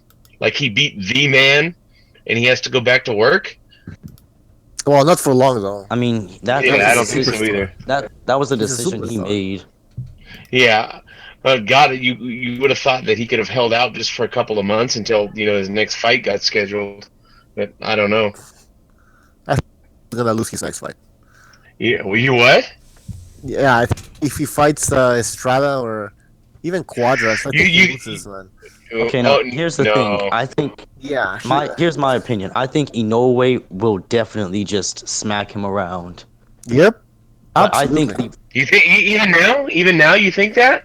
yeah, I think Inoue. I think Inoue is too green. I think Inoue is too green. Yeah, I think Rungvisai, he has too much of a lack of defense, and he won't be able to handle, like, if you go watch the Roman Gonzalez fights, Roman Gonzalez at 115, he does not hit as hard as Inoue. Absolutely not. But he was still able to hurt Rungvisai in spots in the fight. In the first fight, yeah. Yeah, there was people always forget there was round 6 where Roman just He hurt him. Yeah, he just dug a left hand to the body, and then he had Rungvisai running away, and he actually in the 12th round he actually got in a jogging stance and literally was running away from Roman. Exactly. If Chocolatito had more power in that first fight, he would have taken him out. No, sir. I do not concur. No, sir. I do not concur. If and I do not Rungvisai was not recognize- allowed to headbutt, I think he really would have been knocked out in that fight. I don't know, His guys. I think we're overrating. abilities allowed him to actually survive that fight. I think we're overrating Inoue right now a little bit. I mean, he hasn't fought anybody really of note. His best opponent was But you Carmona. can already tell. Oh, you can Sorry, already but- tell. Is that what you just said? You can You can already already tell. tell. Yes, you can, man. He comes in and out with power, body shots. He takes Rungvisai Let me tell you something, Kimbucho. I think you've drank too much Write right it now. down. Write it down. I think you're a little drunk another right thing, now. Go ahead. Yeah, but I think just Rungvisai, he can't handle that stuff. I mean, he can't beat a good Roman. No. I think Rungvisai can handle anything anybody throws his way. I think he's a psycho. I think he could even handle Virgil Hunter. That's how tough I think this guy is. I think no, come on. He's so the much guy's of a tough. psycho. He's gonna be trading with Inoue, and he's gonna get knocked out. Yeah, but Right. remember, let me put it this way. Here's the thing: a lot of Alright, go people forget he headbutts, and you think somebody like Inoue is not going to be having a fit when they start getting hit with that head. Exactly. But it's not only He's gonna go Super Saiyan. Fuck. Guys, it's not just the Yeah, headbutts. It's also Rungvisai the is good. fact that he's extremely tough. And Inoue, okay, he punches with everything, man. Every time he throws something, he's got full force on him. And if he can't get Rungvisai out of there, I gotta wonder how he's gonna look in those later rounds. Inouye's too green for me right now. I think I saw him holding his left hand really low during that fight. He just had it super fly. I think Soldering Vise would take advantage of that and put him on Hurt Street. But he does that with guys. He's not a runner. Like I was running the whole time. I know Nieves actually said that he was willing to die. Like in the post fight interview, he said he was willing to die That for is the pride. belt. Yeah, right. Yeah. Yeah, I think I give Estrada a much better chance at beating Soldering Vise than I do Inoue at this point. Have you seen the Estrada Gonzalez fight? Yeah. Yes. Yeah. It's on YouTube. Well, what about it? What? What about it? I mean, Roman beat the hell out of him. I mean, Yeah, how old was Estrada? and there people who think that fight was a robbery. You don't know anything about boxing. No. It wasn't a robbery. It wasn't a robbery. I Estrada mean, was too green. Gonzalez deserved to win. And Yeah, go ahead. Chocolatito I mean, had way more power there. And if you watch he struggled with Quadras in many of the rounds in their fight. Yeah, you're right. But, we got to keep in mind also for Estrada that He's coming off of a layoff. He had one fight, I think last year. And I think he's also kind of let up on the steroids. Oh, well, you heard it from Reverse Lee first. He thinks Estrada is on the steroids. I mean, you never know with these guys. I think Quadras is on steroids. Impulse. The zits all over that guy's back. Woo. Yeah. Did you see them live split, and how do they look? Like, give us an update. Just as bad as it does when you look it up on Google. I'm gonna look it up on Google right now. That kind of shit, that feeling, it gave me that feeling that we all get when you're standing in line behind somebody with zits on their neck or their head at the store. You just want to reach forward and fucking squeeze them because they're so gross. It looked like that. Jesus Christ. Yeah, man. He's got, especially, they're not as bad as they used to be, right? But I don't know if they're as bad. Yeah, if you look up his fight with Concepcion, it's really bad. Like, they are literally just boils all over his back. Okay, I'm looking it up right now, and I'm debating about whether I should put that up or not, man. That's fucking... It's fucking okay, gross, but dude. it's not like he's getting improvement out of that shit. Like, yeah. I mean, that's going to give him stamina advantages, though. He still lost against Estrada. And he lost against Roman as well. Oh, yeah. He almost lost. See, but that's when you notice that Chocolatito is not a 115 pounder. Detected. Oh boy, see, I'm looking up pictures, and all of a sudden I get a viruses section. The fuck? Sorry, go ahead. Okay. He also almost lost to Rungvisai. Like, Rungvisai was actually Rungvisai was WBC super flyweight champion, but then he lost the belt to Quadras when he went to Mexico, and an accidental headbutt happened, and there was only one cut, but then Quadras decided he was not fit to continue. Right. So the decision went to Quadras when it was really like an even fight. Yeah, that was a fight that wasn't going to turn out well for Quadras if it went any longer. The guy was done. That body shot really did him in. But listen, Rungvisai is tough. The hell is that? I don't know. Some car. Okay. Right, this is beat. Yeah, this is too much for Mr. BDA. Guys, I think we covered a lot of topics tonight. A lot of interesting topics. We talked about. You hear about the Yamanaka Luis Neri situation. Ah, yes, another steroid situation, right? The fight's been ruled a no contest. No, it might be ruled a no contest. Yamanaka got his ring belt back, but the WBC still haven't made their verdict yet. So wait a minute. So how did he get his belt back if technically the fight is still a loss for him? Because Ring Magazine, I guess they recognized that doesn't really count, and they took the belt from Yamanaka because here's the situation. His A sample tested positive for a drug that, increases the size of cattle. Break it down. So what they said is, okay, you can just test my B sample. And then that came up dirty too. Okay, so he definitely juiced then. And now, yeah, without a doubt. And I heard some people saying it was just, it was the contaminated Mexican meat. Yeah, it's always a contaminated meat, right? That's why it is. In Mexico, it's all contaminated, man. Okay, but how much though? How, like enough? Well, remember the soccer players, soccer in 2009 or something. Okay. The whole soccer team had been contaminated with clenbuterol or some shit. Yeah, because they've been juicing. I don't believe that in Luis Neri's case, because if you watch his fight just before Yamanaka, he was huge when he got in that ring. Okay, could be then. Yeah, he could have taken something and then blame it on the meat or something, because it's a common thing. Yeah, he was. Yeah, because I felt he was at least like 135 in that ring. The question is, who isn't taking anything illegal these days? That's a good fucking question. That's $1 million question right there. The Japanese. We need to cover this. Jacobs on HBO. Like, what's the deal with that? Oh yeah, HBO going. Oh, Andre Ward's going. Oh, we need a black guy. We need a black guy. We need a black guy. Nah, hey, Jacobs, will you be our black guy? Like the opposite of the LDBC? What's the opposite of the LDBC? I got no clue. You're the one that follows this. Jesus. Yeah, but Jacobs fighting on HBO. I think they are preparing an opponent for the winner of Golovkin Canelo. Well, wait. Daniel Jacobs is fighting Luis Arias, right? First of all. He has a fight scheduled. Yes. Does he even get past Luis Arias though? Who knows, man? Because Luis Arias looked pretty fucking good in his last fight. Yeah, I think Jacobs wins though.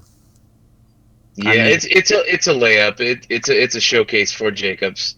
I mean, we never knew if he was going to get past Caleb Truax or not. Shit, I didn't know if he was going to get past Sergio Mora when he hit the canvas. Exactly. So, I mean, I'm not completely sold on Daniel Jacobs. Yeah, he showed a lot of skill and grit. Neither am I. But he beat Quillen. You call that a win? And by the way, since when does HBO? Well, after he beat Quillen, my God, the LDBC went ape shit, man. But here's a question: since the best middleweight, he's being since avoided. When does HBO start giving contracts again? Who was Peter Quillen? The guy who almost lost to Rosado. He was struggling against Gabriel Rosado. Butcher, right? You're ranting again, man. God. I know, and Triple G almost beat Rosado to death. Yeah, Lemieux beat him to death as well, almost. Like, what the fuck? Yeah. But here's a question: since when does HBO started giving beat Rosado, man? King Bucho? Are you listening to me, man? I didn't. Sorry, what? Here's the thing: Daniel Jacobs had a Rosado, fucking King Bucho. No, but hold on. Daniel Jacobs just got a fucking contract. Why are they giving him a long-term contract? That's something that HBO stopped doing in the mid-2000s. All of a sudden, he's got a long-term contract. Because they are desperate for anybody. They lost, for all we know, they pretty much lost Terrence Crawford to ESPN. Yep. And they just lost Andre Ward. So they're desperate for any kind of American fighter that they can make their poster boy for their network. They lost all the top-ranked fighters to ESPN. They're all gone, so they need somebody. So you're doing business with I don't know Golden how Boy. much they can do with Jacobs, though. I mean... And let's be real, if they could help it, do you really think they would want Triple G to be their representative? What do you mean? I mean, I feel Triple G has taken his respect. HBO in no way has ever tried to give Gennady Golovkin anything that he didn't earn. Yeah. And you see that with all of his fights. They always try to point out every little flaw that Triple G has. Right. Well, what's the long-term plan with Jacobs, though? I don't think... I think, honestly... Yeah, I think HBO is going to do the same thing with him that Al Heyman or the PBC was doing with him. He probably won't fight. He won't fight too often, and I think he'll probably get soft touches, and they'll build him into this, thing that he really isn't. I mean, yeah, because Daniel Jacobs' best win is a loss against Golovkin. Yeah, I would agree. And he's still talking about that too. Yep. Oh man. He didn't win that. I beat Triple G. Y'all keep saying I came in there 180. I ain't won no 180. I was 174. He was I think he was 180, man. He was at least 184. It doesn't matter what Jacobs weighed. He fucking lost, man. I know. I don't know. The thing is, you put on all that weight, so the idea is that you're gonna use that weight somehow, right? And he didn't. All he did was back up. You're gonna impose yourself, right? And then he fights on the back foot. So what's the point of putting that weight? So you can. The point of that is so that when Triple G hits you, that you can actually take the punch. Okay, much more of yeah. Realistically, Triple G could have had him out of there in round 4. Yeah, but Jacobs was lucky. Jacobs was lucky. He was lucky not to get the Triple G that we knew a year or two ago. Yeah, I think Triple G just kind of felt sorry for him. Like he didn't. Triple G doesn't really want to knock out a cancer patient in front of his son. No, I think he was kind of weary of the power, though. And let's physically, Jacobs is a big middleweight, long arms. He throws awkward punches. He has power. So I think Golovkin at some point went after the knockdown. He just went like, well, he's tougher than he's a tough fighter. So I'll just cruise it, and that's what he did. Yeah, without a doubt, he definitely won that fight. Yeah, relatively easily too. Should Golovkin go on testosterone replacement therapy? Who's that? Golovkin. Should he go on testosterone replacement therapy? Doesn't that count as like doing a drug? Because isn't that what Shannon Briggs got caught with? But synthetic testosterone. If he gets a prescription, I believe. I mean, but Golovkin has always been somebody who prides himself on being an all-natural fighter. But he's getting old. He's getting old, man. He needs to get back on a little bit of that testosterone to be the guy that he used to be a couple of years ago. I mean, if Golovkin can't help. That wouldn't help. If Golovkin can't be who he is, authentically, he'll just retire. Right. That's not the type of person he is. He's not always going to look for outside the ring and outside training camp advantages that his opponents could not get. Well, look. I'm being facetious, obviously here, but let's put it into perspective. He struggled, if you want to call it struggle. He struggled against Danny Jacobs and he struggled against Canelo Alvarez. To me, that's not a knock on him. In fact, those fights, it's not like he lost those fights. The general consensus seems to be that yes, he deserved a win against Daniel Jacobs and he deserved to have a win against Canelo. So that whole thing about he's getting old, I don't think it's that bad. I don't either. So this talk about him retiring at this point, I think it's a little too early to be talking about retirement. That's why I want to see a second fight. I want to see a second fight too, so all questions are answered. Mm-hmm. Does anybody think that Golovkin will finish off his career at light heavyweight? No, I don't. No. No. I think he'll retire at 160. You don't think he'll go to 168? No, I think when Canelo will win the next fight, some way, somehow, and then there'll be a third match. And then he'll probably retire, win or lose. If I may just say something here, I do think that he might end, because when he showed up for the weigh-in for the Canelo fight, he looked a little bit dry, man. I'm curious about how long he can stay at 160. That. I didn't either. I think he should be. I mean, at that age, you're still at 160. You've been at 160 your whole life. I don't think there's a lot of people who do that, man. He can make that weight relatively easily. I mean, he always says that if he had to make 154 for like a big Mayweather fight, that he could make that. I would make that to fight Mayweather, though. If I'm getting paid all that money. Yeah, that's true. I would chip off a leg. Obviously, Golovkin's going to say that. I mean, maybe he can. I don't know, but let's say... I don't think so, man. I think he should be at 168, though. Too much money. Too much money at 160. Oh yeah, no, for sure. No, that's why he's staying. But I'm saying he's not his body. I think probably telling him to move up to 168. I mean, I still want to see him get that WBO belt. Yep, I agree. Come on, man. That against Saunders, you really want to see that fight? Yes. I just want to see Saunders get beat up. That's I want that, and I want to see an undisputed champion.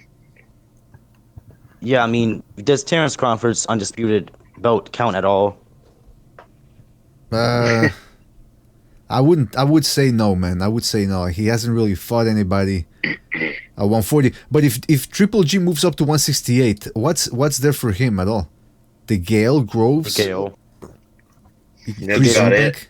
That's a shitty fight. Maybe you have to travel to the UK to get an extra money. Jesus, what the fuck?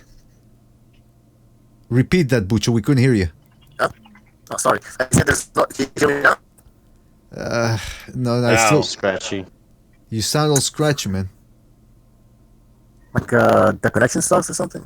Yeah, like the microphone sucks. Now? Yeah, better. What? Yeah, better. Yeah. I was saying, what's Golovkin gonna do at 168? That's what I'm saying. He's gonna fight some British fighters in the UK maybe to get extra money, but that's it. There's nothing. There's nobody. There's no glory, anyways. You know what? I think the DeGale fight will pay fairly well. In the UK, well, yeah. At this point in his career, Golovkin's gonna go to the UK, fight DeGale for what? For money? Maybe a belt? Maybe a belt, yeah. I mean, just for bragging rights. Oh, I want a belt at 168. By the way, Golovkin wants to break that middleweight record for the most defenses, so... Yeah, I want to see that too. Yep. That's why he's there also. I mean, I think his middleweight reign is already greater than Bernard Hopkins. Whoa. Yeah, let's be honest. Hopkins fought a lot of welterweights, man. Like people complain about Canelo. His best win at that weight class is Tito Trinidad. That's true. Wait. Okay, but is Trinidad any worse? Is Trinidad? No, answer this question. What's Hopkins' biggest win? I mean, here's the thing. He didn't beat Jermaine Taylor or Roy Jones. Yeah, but he beat everybody else. He beat, he wiped out the middleweight division. Versus who? Okay, but here's the thing. Would you say that Felix Trinidad is any worse than David Lemieux and Curtis Stevens? Yes. Felix Trinidad was a fucking monster, man. Here's the thing also. You gotta remember, Bernard Hopkins was a light heavyweight. Well, he started out like heavyweight, and then he stopped fighting for 3 years or 2 years or something like that, and then he came back as a middleweight. So he kept making middleweight for he lost decades. his first fight at light heavyweight. Right. Who knows how he looked? He might have been a fatso at 175. Well, we don't care about that. We care about his middleweight reign, and we're comparing it to Golovkin. Well, let's compare it then. We got Bernard Hopkins. He had a win over. He beat William Joppy. He would Keith Holmes to unify the division. I mean... No, he unified it? Against Trinidad, yeah. He unified against Trinidad. And then afterwards he beat Joppy, who was one of the only guys he had never been able to get from the middleweight division. Howard Eastman, who was a tough guy, number one contender. Yeah. He beat De La Hoya, who came up. He beat Trinidad. I mean, those two guys... I mean, that doesn't... De La Hoya is not a good middleweight. Did you see him? Oh, no. So, like, really... And then there was I'm sorry, go ahead. Do you really think that David Lemieux can't beat that Oscar De La Hoya? I don't know, man. Maybe not. I don't know. When De La Hoya fought Felix Stern. Yeah. Yeah, no, he was completely out of shape. Remember, he was chubby, man. Yeah, but that wasn't a real version of middleweight De La Hoya. When he fought Hopkins, he was in shape, so that was a real... Exactly. That De La Hoya, I think, can beat Lemieux. Not by knockout or anything, but he can outbox him. Could he beat Triple G? No. I don't know. No. Well, no. I think he would give him a hell of a fight, that's for sure, because he had hand speed and a lightning left hook, but... He was no middleweight. He used to fade. He always faded. Yeah. And then faded. I don't think De La Hoya takes a punch as good as Canelo does. But he did have a hell of a chin, though. Yeah. But that body shot. I don't think it was he was. I thought De La Hoya was taking win. Yeah, a lot of people think that was a dive. Could have been, man. He was getting beat up. So he's like, fuck it. He was getting beat up. So he's like, fuck, I'll just. Yeah. Could have been a fucking dive, man. I'm not sure. It looked like a sparring session when he fought Hopkins. But back to the issue of Golovkin, he's fought guys like Lemieux, Curtis Stevens, Matthew Macklin, Murray. You do have to hand him the credit because he's beaten almost everybody conclusively. Knockout stoppages. Everybody that would fight him. Exactly. I mean, really, he should have Sergio Martinez on his resume, Miguel Cotto. Problem he was mandatory for Sergio for a while. Yeah, but the problem is they never actually fought, so we don't know how how that Yeah, fight I would mean, go. I think he would have destroyed Sergio. Oh, absolutely. That's why Sergio wouldn't fight him, because Sergio had a choice. He said, I can either fight Triple G and be guaranteed a loss, or I can fight Cotto and I can make a whole bunch of money and I might actually land something on Cotto and knock him out. Agreed. Yep. But that doesn't take away. Like, still, Golovkin, his record is his middleweight reign isn't that impressive, though. Who, Golovkin? Yeah. I mean, I think who's it's a his hell better? of a reign. Who's his better? I mean, you really think Marvin Hagler's reign at middleweight is better? Ooh, that one I would say probably is Versus who? Mugabe. Triple G. I think Marvin Hagler's Hagler's victories. Like, who are Marvin Hagler's Ryan? biggest wins? Okay, he also Le- fought Leonard guys and moving up Hearns. in weight. I know, and he didn't beat Leonard, so In my eyes, he did. Well, I mean, yeah, that's my card he did too. Yeah. Okay. So that's a very controversial fight, but No, but you know what? So you have a point. Golovkin is never, no matter what he does from this point forward, or when we look back at his whole career, you know, when it's all said and done, he's never going to get credit for being as good as he actually is or was before his decline kind of started. I mean, even amongst people who like the guy, it's, you know, there's always, the focus is always on his power and who he didn't fight. Nobody ever talks about, you know, who wouldn't fight him or who ran from him, who avoided him, waited for him to get old, waited for him to slow down, you know, moved up and down and weight to avoid him. Nobody talks about that shit, and nobody's going to remember that when we look back 10, 20 years from now. They're just going to look at it at face value and look at the resume and go, well, you know, he beat B-level guys, and he got a draw against Canelo.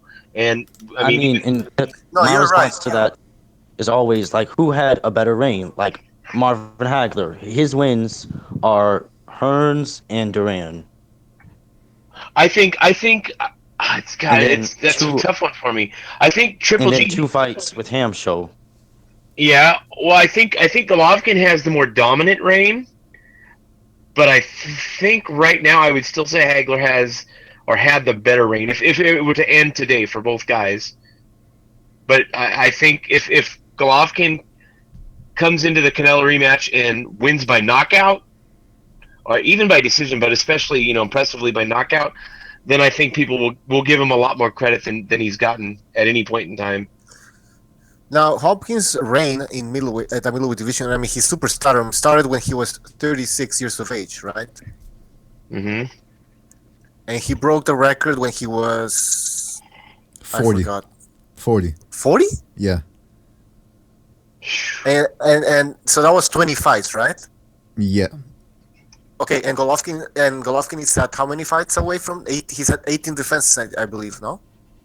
Yeah, I think he's like 2 fights away from tying the record if you count his draw. Yeah, that's the thing, because you have to remember something about Hopkins. He actually had a no contest against Robert Allen, but they count that as a defense. That should have been a loss. Well, I don't know about that. It's no contest. But listen, before we start talking about, you know, we're talking about Marvin Hagler, Bernard Hopkins. There's Carlos Monzon as well. So I don't know. We'll have to wait. Fuck. We'll have to wait till Golovkin retires to really see where Golovkin stands, man. Where his reign stands. It's a pretty good reign, that's for fucking sure. It's just sad because, like I said, even when we look back, guys like us that are hardcore fans and observers, when we look back 10 or 20 years from now, we're gonna, you know, we might not forget, but it kind of gets glossed over. You're never gonna go, well, who avoided him? Why wasn't his reign better? It's just gonna be, well, that was his reign, and he only beat B-level, B-plus level guys. You know, we're gonna forget that everybody, you know, and their mother ran from the guy or avoided him. I mean, but let's be real. We most people know that Sugar Ray, he wasn't really trying to have any smoke with Hagler for a while. Yeah, he did the same thing Canelo's doing right now. Exactly. A lot of subterfuge and a lot of outside of the ring negotiating and haggling, and that's the nature. Canelo said he wants an immediate rematch, whether that's true or not. Yeah, who knows if that's true. Whether he wants it or not. Yeah, we'll see. We'll see if that actually happens. Well, guys, we've been I at mean, this. What's that? Hold on. Yeah, they what? say that the soonest that rematch will happen is in May. May. I think it's happening in May. I don't see any other option. Yeah, No. I say that Triple G should have a fight, but before that. But Golden Boy won't allow that. If a rematch is going to Yeah. take place in May, they're going to tell Golovkin not to fight. And Golovkin has said that if he's guaranteed a fight in May, he's willing not to fight in December. If he is guaranteed a fight, so we'll have to wait and see. Alrighty, guys. This was, we covered a lot of ground today. I tried to end this at the high note, and I think we ended on a high note with the Golovkin discussion. This was another BDA Open Debate panel. I want to thank the usual suspects. We had Hamed, who had to leave. Thank you for joining us, Hamed. Reverse Lee, Split D, King Bucho, as always. You guys make this show. I also want to thank everybody that was in the chat room. Bring it back. King Bucho was there too. I was in there a little bit. Gers Burgi, Kaiser Koba, the usual suspects. Thank you guys for joining us. Don't forget, you can jump into the Google discussion, the Google Hangouts, and talk with us. Hardcore boxing fans are going to talk boxing all the time. So if you disagree with anything we said, about Golovkin's reign being better than Hopkins, or about Virgil Hunter and his reign of terror as a parole officer, come on up and tell us what we got wrong. Guys, anything else you want to say before we leave? Nope. All right, that's pretty conclusive right there. Thank you for joining us, guys. This was another BDA Open Debate panel. We do this every Saturday at 5 p.m. And, I suppose we will see you on the next one.